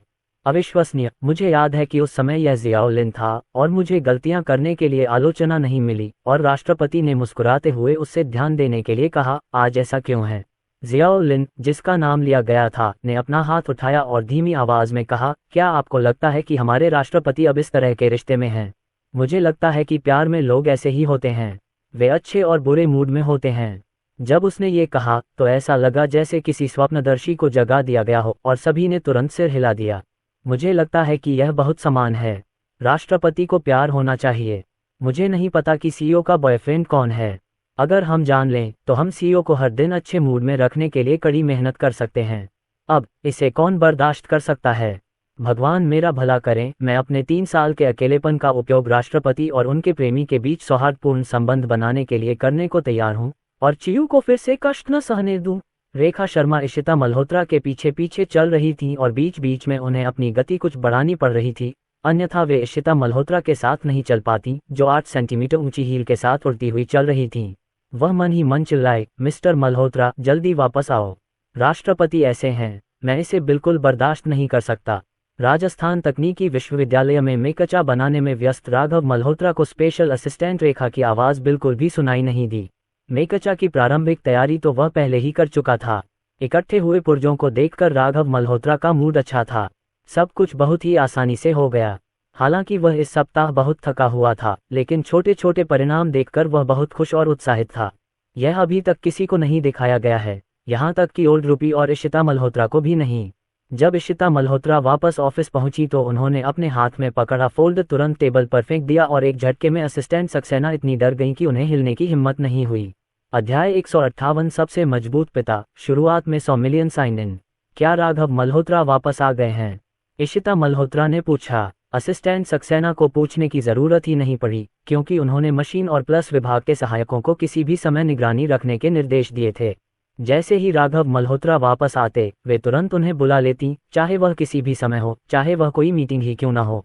लेकिन फोन नहीं उठा। राघव मल्होत्रा निश्चित रूप से वापस नहीं आए। हाँ अध्यक्ष जी, श्री मल्होत्रा अभी भी राजस्थान तकनीकी विश्वविद्यालय में हैं। इशिता मल्होत्रा ने चिढ़कर हाथ हिलाया। मैं समझती हूँ, तुम बाहर जाओ। झांग तेसुके ने एक सेकंड के लिए भी रुकने की हिम्मत नहीं की। इस डर से कि वह रास्ते में आ जाएगा, वह जल्दी से बाहर भाग गया और कार्यालय का दरवाजा बंद कर दिया, ताकि इशिता मल्होत्रा अपने आप उसकी भावनाओं को पचा सके। इशिता मल्होत्रा ने कुछ कदम चिढ़कर चलते हुए मेज पर रखे खामोश मोबाइल फोन को देखा और बुरी तरह भौहें सिकोड़ लीं। राघव मल्होत्रा ने अभी अभी मेचा का स्वरूप अपने स्टोरेज रूम में रखा था और खुशी खुशी अपना मोबाइल फोन लिया और इशिता मल्होत्रा को एक संदेश भेजा। मेरी सुंदर और उदार पत्नी, आप क्या कर रही हैं? इशिता मल्होत्रा ने जैसे ही आवाज सुनी, उसने तुरंत फोन उठाया। ये वाक्य सुनकर उसके मुंह का कोना ऊपर उठा, लेकिन उसने फिर से मुंह दबाया और धीरे से खर्राटे लिए। हम लोग लौटकर नहीं आते, पर मुंह बहुत मीठा है, वह इतनी भी प्यारी औरत नहीं है। इशिता मल्होत्रा ने फोन उठाया और एक वाक्य का जवाब दिया। मैं काम पर हूँ, मैंने अभी अभी एक मीटिंग खत्म की है और मैं थोड़ी देर में व्यस्त हो जाऊंगा। हूँ, न केवल आप व्यस्त हैं, बल्कि मैं भी व्यस्त हूँ। जब राघव मल्होत्रा ने ये वाक्य देखा तो उसे अपनी पत्नी की छोटी छोटी भावनाओं का एहसास नहीं हुआ। वह खुश होकर कहने लगा, पत्नी, क्या आप दोपहर में व्यस्त हैं? इशिता मल्होत्रा ने जब इसे देखा तो वह तुरंत जवाब देना चाहती थी कि वह बहुत व्यस्त हैं, लेकिन इस वाक्य को ध्यान से पढ़ने के बाद उन्होंने जल्दी से सारे टाइप किए हुए शब्दों को डिलीट कर दिया। उसके पति ने उससे पूछा कि क्या वह व्यस्त है, क्या वह उसे दोपहर के भोजन पर आमंत्रित करना चाहती है। उसने कई दिनों से अपने पति के साथ खाना नहीं खाया है। यदि वह कहे कि वह व्यस्त है, तो क्या उसका पति उसे रात्रि भोज पर आमंत्रित नहीं करेगा, क्योंकि वह उसका ख्याल रखता है। यदि आप कहें कि आप व्यस्त नहीं हैं और यह पता चले कि आपके पति यह बात केवल सामान्य रूप से पूछ रहे हैं, तो यह बहुत शर्मनाक होगा। कुछ गहन आंतरिक संघर्ष से गुजरने के बाद अंत में मिसिंग की जीत हुई। हालांकि इशिता मल्होत्रा को लगा कि वह थोड़ी डरपोक है, लेकिन अगर वह अपने पति को देख पाती तो यह उसके लिए सार्थक होता। इशिता मल्होत्रा, सौभाग्यवश मैं दोपहर से पहले काम खत्म कर लूंगी। राघव मल्होत्रा, ये बहुत बढ़िया है, मैं आज दोपहर को छुट्टी ले सकता हूँ। मैं कंपनी में वापस जाऊंगा और तुम्हें लंच पर ले जाऊंगा। यह वाक्य देखकर इशिता मल्होत्रा उत्साह से उछल पड़ी। उछलने के बाद वह तुरंत अपनी गंभीरता में लौट आए और लाल गालों के साथ इधर उधर देखने लगी। उसे पता चला कि यह उसके अपने कार्यालय में था और जब वह बाहर गई तो झांक के विशेष सहायक ने दरवाजा बंद कर दिया था और कोई नहीं देख सकता था कि उसने अभी क्या किया, इसलिए वह राहत महसूस कर रही थी। इशिता मल्होत्रा, मैं दोपहर के भोजन की व्यवस्था के बारे में शियाओ झांक से पूछूंगी, लेकिन हमें साथ में खाना खाना चाहिए, मेरा इंतजार करें। इस संदेश को भेजने के बाद उसने असिस्टेंट सक्सेना से कुछ भी नहीं पूछा। चूंकि वह राघव मल्होत्रा के साथ थी, इसलिए उसे हर दिन अपना शेड्यूल अच्छी तरह पता होता है। चूंकि उसे कभी भी अपने पति के साथ समय बिताने के लिए समय निकालना पड़ता है, इसलिए वह पहले समझ जाएगी। अगर आपके अपने यात्रा कार्यक्रम में समय का टकराव है तो उसे जल्द से जल्द सुलझा लें। इसलिए दोपहर के समय उसे पता था कि उसके पास समय है, लेकिन राघव मल्होत्रा ने इन दिनों जो कुछ किया है उसके बारे में सोचते हुए उसने राघव मल्होत्रा को थोड़ी घबराहट देने का फैसला किया। 3 या 4 मिनट के इंतजार के बाद इशिता मल्होत्रा आखिरकार इसे सहन नहीं कर सकी और राघव मल्होत्रा को एक संदेश भेजा। जियो झांग ने कहा कि दोपहर में कुछ भी गंभीर नहीं है, फिर यहाँ आओ, चलो खाना खाने के लिए बाहर चलते हैं। ठीक है बीवी, तुम कंपनी में मेरा इंतजार कर रही हो, मैं थोड़ी देर में तुम्हें लेने आ जाऊंगा। मैं रेस्टोरेंट बुक कर लूंगा, पिछले कुछ दिनों से मैंने अपनी बीवी को ठीक से नहीं देखा है। चलो आज दोपहर में मैं अपनी बीवी के लिए सब कुछ तैयार कर देता हूँ। इशिता मल्होत्रा के मुंह का कोना फिर से ऊपर उठ गया। वह जल्दी से बुदबुदाई और धीमी आवाज में कहा, हम तुम्हें अभी भी पता है कि तुमने इन दिनों अच्छा काम नहीं किया है। आज दोपहर को अपना प्रदर्शन देखो, अगर तुमने अच्छा व्यवहार किया तो मैं तुम्हें इस बार मेरे सामने माफ कर दूंगा। इशिता मल्होत्रा ने बोलना समाप्त किया। समय देखा तो 11 बज चुके थे। 12 बजे काम से छुट्टी मिलने के बाद मेरे पति आधे घंटे के लिए गाड़ी चला कर आए। उसे तैयार होना होगा। झांग तेसुके, जिन्होंने अभी अभी बाहर राहत की सांस ली थी, को अचानक एक आंतरिक कॉल प्राप्त हुई, इसलिए वे तुरंत कांपते हुए राष्ट्रपति के कार्यालय में लौट आए। लेकिन जब वह दरवाज़ा खोलकर अंदर आई तो उसने देखा कि इशिता मल्होत्रा वहां ठंडे चेहरे के साथ बैठी हुई थी। उसने ऑफिस में इधर उधर देखा और इशिता मल्होत्रा के साथ कोई नहीं दिखा। राष्ट्रपति झांग तेसुके ने धीरे से चिल्लाया, लेकिन वह ऊंची आवाज में बोलने की हिम्मत नहीं जुटा पाया। मैं लाउंज में हूं, अंदर आ जाओ। विशेष सहायक रेखा संदेह में लाउंज में चली गई और वहां बिस्तर पर कपड़ों के कई सेट देखे और इशिता मल्होत्रा अपने हाथ में 2 सेट पकड़े हुए फर्श से छत तक दर्पण के सामने खड़े होकर अपने शरीर पर इशारा कर रहे थे। झांग तेसुके उलझन में दिखे। आप क्या कर रहे हैं राष्ट्रपति?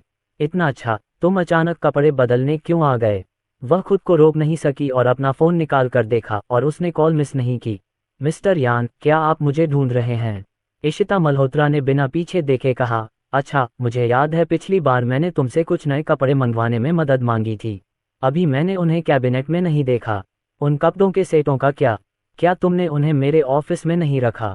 हाँ राष्ट्रपति जी, उन स्कर्टों को वापस लाने के बाद उन्हें आपके लाउंज में रखा गया है, लेकिन क्योंकि वे नहीं हैं उन्हें लटकाया नहीं गया है।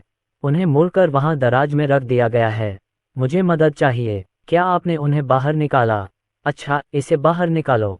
झांग तेसुके कपड़े लेने गया। इशिता मल्होत्रा ने स्कर्ट खोलकर उसके शरीर पर डाल दी और इशारे करना जारी रखा।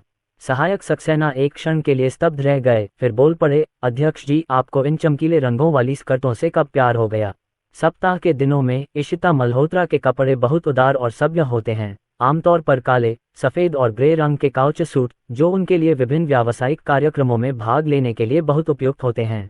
इस रोजमर्रा की बहुरंगी स्कर्ट की तरह रेखा शर्मा ने इशिता मल्होत्रा से मिलने के बाद से उन्हें इसे पहने कभी नहीं देखा। दरअसल इशिता मल्होत्रा ने कई सालों से इस तरह की स्कर्ट नहीं पहनी है, लेकिन जब वह उस दिन राघव मल्होत्रा को घर ले गए तो दोनों ने एक साथ पिछले एल्बम देखे और राघव मल्होत्रा ने देखा कि इशिता मल्होत्रा ने पहले इस तरह की छोटी स्कर्ट पहनी थी। कहा कि वह उस समय बहुत सुंदर थी। इशिता मल्होत्रा ने उस समय उस वाक्य को दिल से लगा लिया था और उन्होंने ये भी महसूस किया कि हर दिन इस तरह के एक सुव्यवस्थित पेशेवर सूट पहनना थोड़ा गंभीर और पुराने जमाने की बात थी, और अलमारी में वास्तव में कुछ और रोजमर्रा के फैशन थे। वापस आने के बाद उसने झांग तेशोहू से इन छोटी स्कर्टों में से कुछ का ऑर्डर देने को कहा। हालांकि हाल ही में राघव मल्होत्रा बहुत व्यस्त थे और वह खुश नहीं थी, इसलिए वह इस बारे में भूल गई। मैंने दोपहर में राघव मल्होत्रा के साथ डिनर पर जाने के बारे में सोचा और जब मैंने सजने संवरने के लिए कपड़े चुनने चाहे तो मुझे ये छोटी स्कर्ट याद आईं। इशिता मल्होत्रा ने असिस्टेंट सक्सेना की बातें सुनी, एक्वा ब्लू स्कर्ट को अपने शरीर पर रखा, पीछे मुड़ी और पूछा, क्या मुझे ऐसी रोजाना स्कर्ट पहनना बुरा लगता है? झांग तेसुके एक पल के लिए स्तब्ध रह गया, उसकी आंखें लगभग जम गईं। अध्याय 159। मैं बॉस हूँ, मैं अपने पति को छुट्टी देना चाहती हूँ। सबसे मजबूत पिता, शुरुआत में 100 मिलियन साइन इन। उसने सहजता से सिर हिलाया। सुंदर मिस्टर यान, आप बहुत सुंदर पैदा हुए थे। आप जो भी कपड़े पहनते हैं उसमें अच्छे लगते हैं। आप बिजनेस सूट में एक मस्त सुंदरी हैं। जब आप ये रोजमर्रा की स्कर्ट पहनती हैं तो आप एक परी की तरह दिखती हैं जिसने सांसारिक दुनिया में कदम रखा है। ये वास्तव में सुंदर है। तो फिर इस स्कर्ट के बारे में आपका क्या ख्याल है? इशिता मल्होत्रा ने खुश होकर पूछा। रेखा शर्मा का दिल धीरे धीरे शांत हो गया और उन्हें अच्छी तरह से एहसास हो गया कि राष्ट्रपति अब अच्छे मूड में हैं। सुंदर राष्ट्रपति जी, यह नीली स्कर्ट आप पर अच्छी लगेगी। नीला रंग सफ़ेद दिखता है। आपकी त्वचा पहले से ही गोरी है, इसलिए नीला पहनना और भी सुंदर होगा, और लंबी स्कर्ट स्वभाव को दर्शाती है। ये बहुत बढ़िया है। इशिता मल्होत्रा ने संतोष से आईने में देखा और कहा, ठीक है, तो मैं ये सेट पहन लूंगी। तुम थोड़ा तेज चलो और अपनी स्कर्ट को प्रेस करो, मैं बाद में बदल लूंगी। झांग तेसुके ने थोड़ा उलझन में महसूस करते हुए जल्दी से स्कर्ट को प्रेस करने के लिए ले लिया। अध्यक्ष जी, क्या बात है?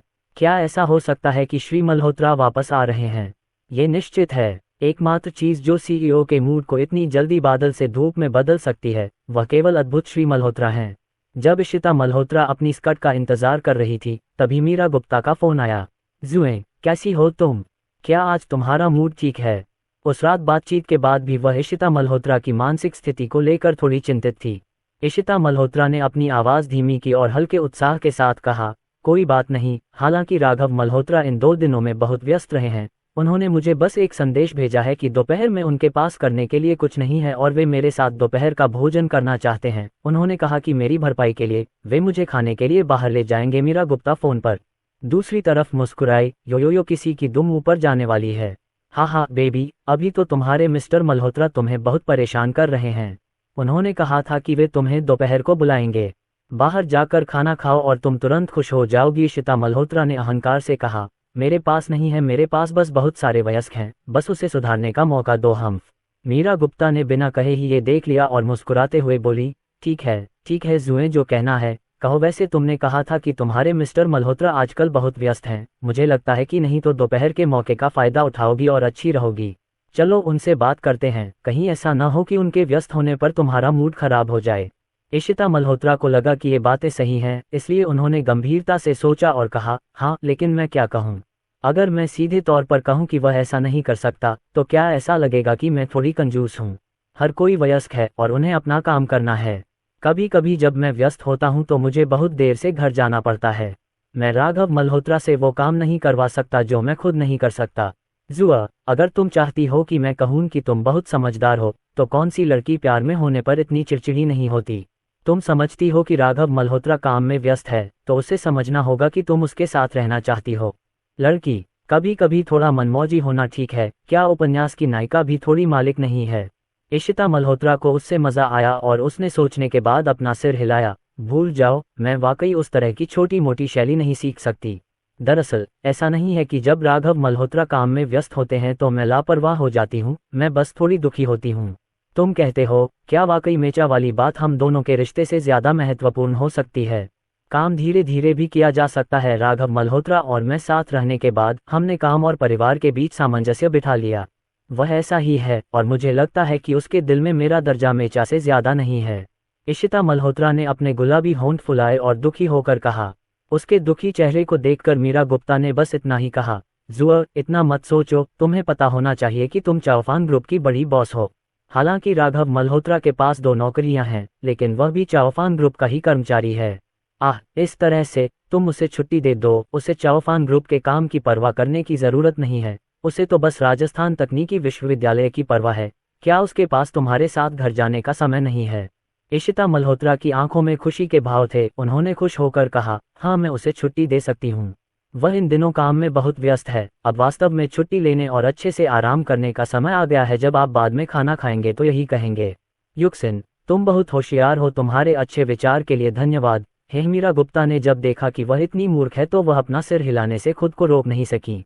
सौभाग्य से मेरा कोई प्रेमी नहीं है। प्यार में पड़ना वास्तव में भयानक है और मैं अपने मूड को बिल्कुल भी नियंत्रित नहीं कर सकती। मिस्टर यान, स्कर्ट इस्त्री हो गई है, क्या आप इसे अब पहनना चाहते हैं? झांग विशेष सहायक लाउंज में चिल्लाया। जब इशिता मल्होत्रा ने ये सुना तो उसने तुरंत उत्सुकता से कहा, युक्सिन, मैं तुम्हें नहीं बताऊंगी। राघव मल्होत्रा मुझे बाद में लंच के लिए लेने आएगा। मुझे जल्दी से अपने कपड़े बदलने हैं और सुंदर कपड़े पहनने हैं। वह लंच करने गया था और ये देखकर कि मैं कितनी सुंदर हूँ, वह घर जाना चाहता होगा। इशिता मल्होत्रा ने फोन रख दिया, एक सुंदर सी ड्रेस पहनी और हल्का मेकअप किया। जब वो तैयार हुई तो राघव मल्होत्रा का फोन आया। पत्नी, मैं थोड़ा जल्दी आ गया हूँ, मैं नीचे पार्किंग में तुम्हारा इंतजार करूंगा। तुम बाद में काम से छुट्टी मिलने के बाद सीधे आ सकती हो। इशिता मल्होत्रा ने समय देखा तो 11:50 हो चुके थे। वैसे भी उसका काम खत्म हो चुका था, इसलिए वो सीधे नीचे चली गई। राघव मल्होत्रा कार में नहीं बैठे बल्कि बाहर ही उनका इंतजार करने लगे। उधर लिफ्ट की आवाज सुनकर राघव मल्होत्रा ने तुरंत उधर देखा। जब उन्होंने इशिता मल्होत्रा को एक छोटी नीली ड्रेस में बाहर निकलते देखा तो राघव मल्होत्रा की आंखें अचानक चमक उठीं। उसकी गति उसके दिमाग से भी तेज थी और जैसे ही उसे इसका एहसास हुआ, उसके कदम पहले से ही इशिता मल्होत्रा के सामने थे। बीवी, आज तुम बहुत खूबसूरत हो, राघव मल्होत्रा ने सच्चे दिल से तारीफ की। इशिता मल्होत्रा शर्म से लाल हो गईं। उन्होंने अपना हाथ ऊपर उठाया और अपने बालों को कानों के पीछे पिन कर लिया, जिससे उनके छोटे लाल कान दिखने लगे। पति, चलो चलें। राघव मल्होत्रा ने सिर हिलाया, उसे कार तक ले गए। बहुत सज्जनता से यात्री का दरवाजा खोला और देखा कि इशिता मल्होत्रा बैठी हुई थी। वह नीचे झुका और उसे सीट बेल्ट बांधने में मदद की। दोनों के बीच की दूरी बहुत कम थी। इशिता मल्होत्रा का शरीर अवचेतन रूप से सीधा बैठा था और खुबानी आंखों की एक जोड़ी शायद ही राघव मल्होत्रा को देखने की हिम्मत कर रही थी। लेकिन इतने दिनों तक उन्हें ठीक से न देख पाने के बाद मैं अपने दिल में अपनी भावनाओं को रोक नहीं सका। मेरी आंखें बह रही थीं और आखिरकार राघव मल्होत्रा के चेहरे पर जाकर रुक गईं। उनकी आंखें एक दूसरे के सामने थीं, उनकी नाकें आपस में मिलने को थीं। इशिता मल्होत्रा का चेहरा अचानक जल उठा और उसने राघव मल्होत्रा को धक्का देने के लिए हाथ बढ़ाया। पतिदेव, क्या कर रहे हो? जल्दी करो और गाड़ी चलाओ, और कंपनी के कर्मचारियों को भी काम से निकलने में समय हो जाएगा। राघव मल्होत्रा ने अपनी पत्नी के शर्मीले चेहरे को देखते हुए कोई हरकत नहीं की। उसका दिल थोड़ा तेजी से धड़कने लगा। उसने अपना सिर थोड़ा झुकाया, उसके गुलाबी होंठों को चूमा और फिर संतुष्ट होकर पीछे हट गया। अध्याय 160। मेरे पति ओवरटाइम काम करते हैं और पूरी कंपनी मेरे साथ ओवरटाइम काम करती है। सबसे मजबूत पिता। शुरुआत में 100 मिलियन साइन इन। वह कार के सामने से घूमकर कार में बैठ गया, जबकि इशिता मल्होत्रा कार में बैठी थी। उसने हाथ बढ़ाकर उसके मुंह को सहलाया। उसके मुंह के कोने ऊपर उठे बिना नहीं रह सके। राघव मल्होत्रा ने कंपनी के पास एक स्टार रेटेड रेस्तरां में जाकर एक छोटा सा बॉक्स चुना। बगल की खिड़की से नीचे देखने पर उन्हें पास के सीबीडी का मनोरम दृश्य दिखाई दे रहा था। बर्तन मंगवाने के बाद राघव मल्होत्रा फिर से बेईमानी करने लगा। वह बस उठकर इशिता मल्होत्रा के पास बैठ गया, उसे गले लगाया और बोला, बीवी, मुझे ऐसा लग रहा है जैसे मैंने बहुत दिनों से तुम्हारे साथ इस तरह खाना नहीं खाया। इस बारे में बात करते हुए इशिता मल्होत्रा थोड़ा उदास महसूस कर रही थी। मदद नहीं कर सकी और मुंह फुलाए और लाल गालों के साथ बोली, आप अभी भी जानते हैं पति, आप हाल ही में बहुत व्यस्त रहे हैं। मैं यह नहीं देख सकती। राघव मल्होत्रा ने अपराध बोध से अपनी पत्नी की ओर देखा और धीरे से कहा, मुझे माफ कर दो पत्नी, मैं सचमुच जानता हूं कि मैं गलत हूं। मैं तुमसे वादा करता हूं, जब मेरा ये समय पूरा हो जाएगा तो मैं निश्चित रूप से तुम्हारे और बच्चों के साथ आऊंगा। क्या आप इस समय भी व्यस्त हैं?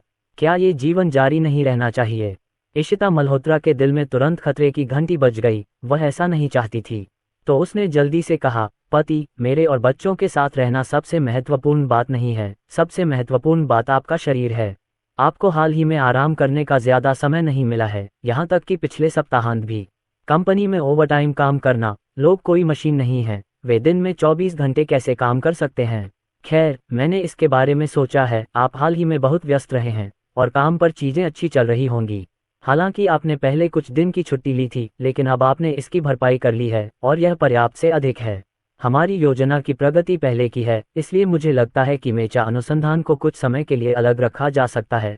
अन्यथा मैं आपको कुछ दिन की छुट्टी दे दूंगा, आप एक अच्छा आराम कर सकते हैं। इशिता मल्होत्रा ने जलती हुई निगाहों से राघव मल्होत्रा को देखा। राघव मल्होत्रा ने जब ये सुना तो उन्होंने तुरंत अपना सिर हिला दिया। मेचा की प्रक्रिया में देरी नहीं की जा सकती। हालांकि वह हाल ही में थोड़ा थका हुआ है, लेकिन आखिरकार वह युवा है और उसका शरीर इसे संभाल नहीं सकता है और वह बस बहुत समय बिताता है और वह कोई कड़ी मेहनत नहीं करता है, इसलिए यह कोई बड़ी समस्या नहीं है। उसे शादी से पहले मेचा तैयार करना है, इसलिए वह अभी आराम नहीं कर सकता। अगर वह कर सकता है तो वह जल्द से जल्द काम पूरा करने की उम्मीद करता है और फिर अपनी पत्नी के साथ शादी की तैयारी के लिए कुछ समय खाली कर सकता है। आखिर यह उन दोनों की शादी है। आप सब कुछ दोनों पक्षों के माता पिता पर नहीं छोड़ सकते। अभी भी कई काम हैं जो उन्हें खुद करने की ज़रूरत है। इसके अलावा उन्होंने और उनकी पत्नी ने शादी की तस्वीरों के लिए भी अपॉइंटमेंट ले लिया है। कुछ दिन हो गए हैं, इसलिए उनके पास अब ज़्यादा समय नहीं बचा है और वे इस मोड़ पर बिल्कुल भी आराम नहीं कर सकते। पत्नी, कोई बात नहीं, मुझे अभी आराम करने की ज़रूरत नहीं है। मैं स्वस्थ हूँ, थोड़ा इंतजार करो, मैं मेचा बना लूंगा। शादी के बाद हम छुट्टी पर जाएंगे और हनीमून का फ़ायदा उठाकर आराम करेंगे। बस एक पल, हमें अभी भी शादी के लिए इंतजार करना है। क्या इसमें करीब 1 महीने का समय नहीं लगेगा? अगर इस महीने में वह राघव मल्होत्रा से ज़्यादा नहीं मिली तो इशिता मल्होत्रा को लगा कि वह इसे बर्दाश्त नहीं कर पाएगी। पति, क्या मेचा चीज़ वाकई इतनी महत्वपूर्ण है? क्या हम शादी के बाद मेचा बनाने का इंतजार नहीं कर सकते? आखिरकार ड्रैगन किंगडम इतने सालों से मेचा पर शोध कर रहा है और दुनिया अभी भी शोध के चरण में है। भले ही इसमें कुछ दिन की देरी हो, लेकिन ये कोई बड़ी समस्या नहीं है। राघव मल्होत्रा ने मुस्कुराते हुए उसके सिर पर हाथ फेरा और दृढ़ता से कहा, पत्नी, मैं शादी से पहले मेचा बनाने पर जोर देता हूँ, दूसरों के साथ प्रतिस्पर्धा करने के लिए नहीं, बल्कि अपने स्वयं के लक्ष्यों को पूरा करने के लिए। ठीक है बीवी, मुझे पता है कि मेरी बीवी मेरे शरीर को लेकर परेशान है, लेकिन मेरे पति को वाकई लगता है कि इससे कोई फर्क नहीं पड़ता। अब सब ठीक है तो मेरी छुट्टी हमारे हनीमून के लिए रिजर्व होनी चाहिए, भले ही मेरी बीवी ऐसा ना करे। मुझे छुट्टी दे दो और मैंने भी यही मांगा है, राघव मल्होत्रा ने मुस्कुराते हुए कहा। इशिता मल्होत्रा कुछ कहना चाहती थी, लेकिन राघव मल्होत्रा ने उसे मौका नहीं दिया। खाना परोसने से पहले राघव मल्होत्रा ने अपने मुंह से उसका मुंह बंद कर दिया और जब खाना परोसा गया तो राघव मल्होत्रा ने उसे कुछ भी कहने का मौका दिए बिना उसमें खाना डालना जारी रखा। भोजन के बाद राघव मल्होत्रा ज्यादा देर तक नहीं रुके और कहा कि उन्हें राजस्थान तकनीकी विश्वविद्यालय वापस जाना है, इसलिए वे इशिता मल्होत्रा को वापस भेजना चाहते हैं। जब इशिता मल्होत्रा कार्यालय लौटी तो सहायक सक्सेना ने खाना खा लिया था और अपने कार्यस्थल पर थोड़ा आराम करने की तैयारी करते हुए कोई गाना गुनगुना रहे थे। जिस हफ्ते राघव मल्होत्रा बाहर थे उस हफ्ते वह हर दिन चिंता में रहती थी। दूसरों को डर था कि इशिता मल्होत्रा अपना आपा खो देगी, लेकिन उन्होंने इशिता मल्होत्रा को ज्यादा समय नहीं देखा, बस वह हर समय इशिता मल्होत्रा के शरीर में ही रहती थी। दूसरी तरफ, जिसे वास्तव में साथी कहा जाता है, आधे बाघ की तरह, इस डर से कि अगर वह सावधान नहीं रहा तो उसे गोली मार दी जाएगी। आज राष्ट्रपति को राघव मल्होत्रा के साथ डिनर पर जाते देखकर तेसुके झांग ने राहत की सांस ली।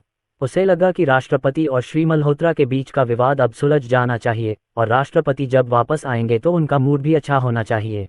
इसे अपने आप रद्द भी किया जा सकता है, लेकिन झांग तेसुके को यह उम्मीद नहीं थी कि जब इशिता मल्होत्रा वापस आएगी तो उसका मूड पहले से भी ज्यादा खराब हो जाएगा और वह बहुत गुस्से में होगा। इसलिए पूरी दोपहर विशेष सहायक रेखा ने कुछ भी महत्वपूर्ण बात करने की हिम्मत नहीं की। इसलिए वह सिर्फ अपने कार्यालय में बैठे रहे और इशिता मल्होत्रा के पास जाकर परेशानी खड़ी करने की हिम्मत नहीं जुटा पाए। पूरे सचिव कार्यालय का माहौल बहुत उदास था। सभी को लगा कि अध्यक्ष का मूड खराब है। सप्ताह के दिनों में वे दोपहर में चाय पी सकते थे और एक साथ चाय के कमरे में गपशप कर सकते थे, लेकिन आज सभी ने हिलने की हिम्मत नहीं की और अकेले बैठे रहे। कार्य केंद्र पर वह अपने काम में पूरी तरह व्यस्त था। यह माहौल काम खत्म होने तक जारी रहा। 5:30 बज चुके थे, लेकिन इशिता मल्होत्रा अभी भी ऑफिस से बाहर नहीं आई थी। आमतौर पर इस समय तक सभी लोग अपना सामान बांध कर निकल चुके होते हैं, क्योंकि चाओफान समूह मूल रूप से ओवरटाइम काम नहीं करता है और काम से छुट्टी मिलते ही सभी लोग चले जाते हैं। कोई भी काम के घंटों के भीतर पूरा किया जाता है। यद्यपि उन्होंने अपना काम पूरा कर लिया है, लेकिन राष्ट्रपति अभी तक वहां से नहीं गए हैं और किसी ने भी वहां से हिलने की हिम्मत नहीं की है। नीचे विभिन्न विभागों में विशेष सहायक रेखा की डिंग डिंग पर बमबारी हो रही है। हालांकि चाओफान समूह ओवरटाइम काम नहीं करता है, लेकिन हर बार जब काम खत्म होने से 10 मिनट पहले होते हैं तो झांग विशेष सहायक प्रत्येक विभाग के प्रमुखों को एक संदेश भेजेंगे। मोटे तौर पर सामग्री उन्हें आज के काम की प्रगति निर्धारित करने देने के लिए है और फिर वे समय पर हो सकते हैं। काम से छुट्टी। लेकिन झांग तेसुके ने आज कुछ भी पोस्ट नहीं किया, इसलिए नीचे मौजूद कोई भी व्यक्ति नहीं गया। सप्ताह के दिनों में असिस्टेंट सक्सेना के बाल नाखून सबसे पहले इशिता मल्होत्रा ही तय करती थीं, लेकिन आज इशिता मल्होत्रा पूरी दोपहर ऑफिस में बंद रहीं और काम खत्म होने के बाद भी उन्होंने कुछ नहीं कहा। असिस्टेंट सक्सेना को अपने फैसले खुद लेने की हिम्मत नहीं हुई। अध्याय 161। अनन्या आरव को पिताजी की याद आती है। सबसे मजबूत पिता। शुरुआत में 100 मिलियन साइन इन। उसके पीछे बैठे सचिवों ने फुसफुसाते हुए कहा, झांग विशेष सहायक, आज क्या स्थिति है? हम काम से कब छुट्टी ले सकते हैं? हमारा सारा काम हो चुका है। झांग तेसुके ने सिरदर्द से अपनी कनपटी रगड़ी। डिंग डिंग पर बमबारी की खबर देखकर उसने हिम्मत जुटाई और खड़ा हो गया। 5 मिनट बाद सहायक सक्सेना पीला चेहरा लिए कार्यालय से बाहर आई और सभी लोग उनकी ओर आशा भरी निगाहों से देखने लगे। असिस्टेंट सक्सेना ने आंखें बंद करके कहा, अगली शिफ्ट क्या है? हमारी कंपनी का काम इतना बेकार कब हो गया? क्या कंपनी का मौजूदा स्टाफ इतना ज्यादा है? क्या आपका रोजाना का काम इतनी जल्दी पूरा हो सकता है? रिपोर्ट में बहुत सी खामियां हैं, लेकिन काम खत्म होने के बाद वह बहुत सक्रिय रहता है। अगर कुछ करने को नहीं है तो जल्दी से वह रिपोर्ट मेरे पास भेजो ताकि मैं ध्यान से जांच कर सकूं। ये पहली बार था कि उस बड़े आदमी ने असिस्टेंट सक्सेना को इस तरह बोलते देखा और वह इतना डर गया कि कुछ देर तक उसे बोलने की हिम्मत ही नहीं हुई। सहायक सक्सेना ने बोलना समाप्त करने के बाद एक आह भरी और एक भौं के साथ कहा, अभी के शब्द अध्यक्ष के मूल शब्द हैं। हर कोई इसके लिए तैयार हो जाओ और पिछले सप्ताह के अपने काम की समीक्षा करें, विशेष रूप से उस सामग्री की जो जल्द ही रिपोर्ट की जाएगी। ध्यान से जांचना सुनिश्चित करें, कोई गलती न करें। बोलने के बाद वह अपने कार्यस्थल पर वापस चली गईं और नीचे के प्रभारी लोगों को एक सामूहिक संदेश भेजा, जिसमें बताया गया कि राष्ट्रपति ने सभी से ओवरटाइम काम करने को कहा है। पूरा ट्रांसेंडेंट ग्रुप अचानक उबलने लगा। बड़े आदमी की हिम्मत नहीं हुई कि वह इशिता मल्होत्रा के सामने बोल सके, लेकिन उसके अपने ऑफिस में तो मामला ही अलग था। क्या हाल है? तुम अचानक यहाँ क्यों रुककर ओवरटाइम काम कर रहे हो? क्या हमारा काम पहले ही नहीं हो चुका है? चाओफान समूह में आए मुझे 3 साल हो गए हैं। ये पहली बार है जब मुझे काम के बाद भी रुकना पड़ रहा है और ओवरटाइम काम करना पड़ रहा है, और इसके लिए कोई कारण या चेतावनी नहीं दी जा रही है। मुझे कौन बता सकता है कि आखिर क्या चल रहा है? मैंने आज प्रोजेक्ट विभाग के प्रभारी व्यक्ति को ये कहते हुए सुना कि हमारे अध्यक्ष बैठक के दौरान खराब मूड में लग रहे थे। मुझे लगता है कि ओवरटाइम काम का फैसला भी अध्यक्ष को ही करना चाहिए। हे भगवान, आखिर हमारे अध्यक्ष के साथ किसने खिलवाड़ किया है? मदद करो, मेरा काम वाकई पूरा हो गया है और मेरे पास जांचने के लिए कोई पुर्जा नहीं है। क्या ये संभव है कि मैं यहाँ बैठूं? आप में से किसका राष्ट्रपति के साथ अच्छा रिश्ता है? क्या आप राष्ट्रपति के दफ्तर में जाकर इस बारे में पूछ सकते हैं क्या चल रहा है? या चलो राष्ट्रपति को जल्द ही बेहतर महसूस कराने के लिए मिलकर कड़ी मेहनत करें। पूरा ट्रांसेंडेंट ग्रुप निम्न दबाव में डूबा हुआ है और अपराधी राघव मल्होत्रा इस समय अनजाने में कंप्यूटर पर अपनी उंगलियां टैप कर रहा है। किंडरगार्टन के प्रवेश द्वार पर अनन्या और आरव अपनी पीठ पर छोटे छोटे स्कूल बैग लटकाए खुशी खुशी बाहर आए। जब उन्होंने सू के पिता और सू की मां को बाहर देखा तो दोनों नन्हे बच्चों ने एक दूसरे को देखा और थोड़ा सा मुंह सिकोड़ा। लेकिन जब उन्होंने सू के पिता और सू की मां को देखा तो वे फिर भी खुशी से मुस्कुराए। वापस आते समय अनन्या खुद को ये पूछे बिना नहीं रह सकी, दादाजी और दादी जी, आप आज फिर मुझे और गग्गो को लेने क्यों आए हैं? बाबा मामा। सू की मां ने अपनी पोती को गोद में लिया और प्यार से कहा, अनन्या, मेरे पिता हाल ही में काम में बहुत व्यस्त रहे हैं और मुझे आज रात के खाने के लिए घर नहीं जाना चाहिए। मेरी माँ ने अभी फ़ोन करके कहा है कि वह आज ओवरटाइम भी करेंगी, इसलिए दादा दादी आज रात को आएंगे, तुम्हें लेने आएंगे। दादा दादी तुम्हें थोड़ी देर के लिए बच्चों के खेल के मैदान में ले जाएंगे, क्या हम रात के खाने के लिए घर चलें? बुजुर्ग दंपत्ति को पता था कि हालांकि वे हर रोज़ अनन्या और आरव को लेने आते हैं, लेकिन उनके नन्हे बच्चों को उम्मीद थी कि राघव मल्होत्रा और इशिता मल्होत्रा उन्हें स्कूल से लेने आएंगे। आखिरकार बच्चे अभी भी अपने माता पिता के ज़्यादा करीब होते हैं। अनन्या और आरव वाकई बहुत अच्छे व्यवहार वाले बच्चे हैं। भले ही वे अपने माता पिता को बाहर आते हुए न देख पाने पर थोड़े निराश हों, लेकिन वे अपने बूढ़े जोड़े के सामने हमेशा बहुत खुश रहते हैं और अपने दिल में खोई हुई सारी छोटी छोटी भावनाओं को छिपा लेते हैं। बच्चे जितने अच्छे व्यवहार वाले और समझदार होते हैं, उतना ही वे पापा सू और मम्मा को परेशान करते हैं। राघव मल्होत्रा और इशिता मल्होत्रा आज रात के खाने के लिए वापस नहीं आ सके। फिर उन 4 लोगों के परिवार को शायद घर पर खाना खाने में कोई दिलचस्पी नहीं होगी, इसलिए माँ सू ने बच्चों को थोड़ी देर के लिए बच्चों के खेल के मैदान में ले जाने के बारे में सोचा।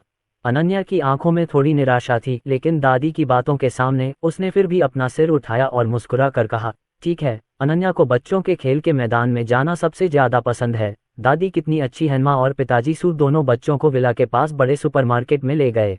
यहाँ दूसरी मंजिल पर एक बड़ा बच्चों का खेल का मैदान है, जिसमें स्लाइड, चढ़ाई, बबल बॉल से भरा पूल, बड़े फोम ब्लॉक और एक रेत पूल है। बच्चों के खेलने के लिए सभी सुविधाएं हैं। टिकट की कीमत 50 रुपये प्रति टिकट है। माँ और पिताजी सू ने 2 टिकट खरीदे और दोनों बच्चों को खेलने के लिए अंदर जाने दिया। वह और पिताजी सू उनके बगल में छोटी बाड़ पर बैठ गए। यह माता पिता के लिए प्रतीक्षा क्षेत्र है। आप बैठ सकते हैं और आराम कर सकते हैं, और आप किसी भी समय बच्चों को अंदर खेलते हुए देख सकते हैं।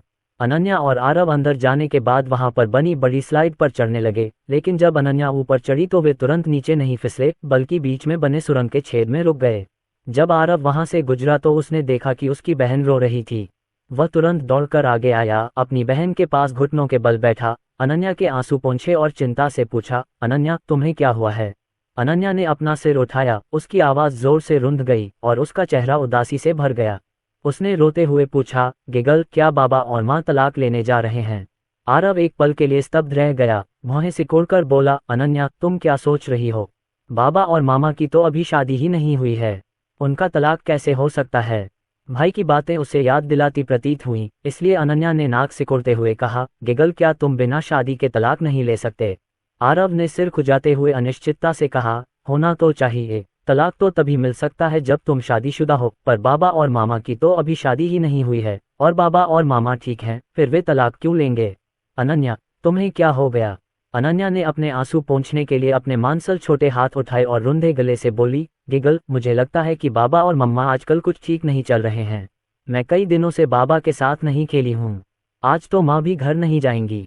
क्या तुम्हें लगता है कि अब वे हमें नहीं चाहते?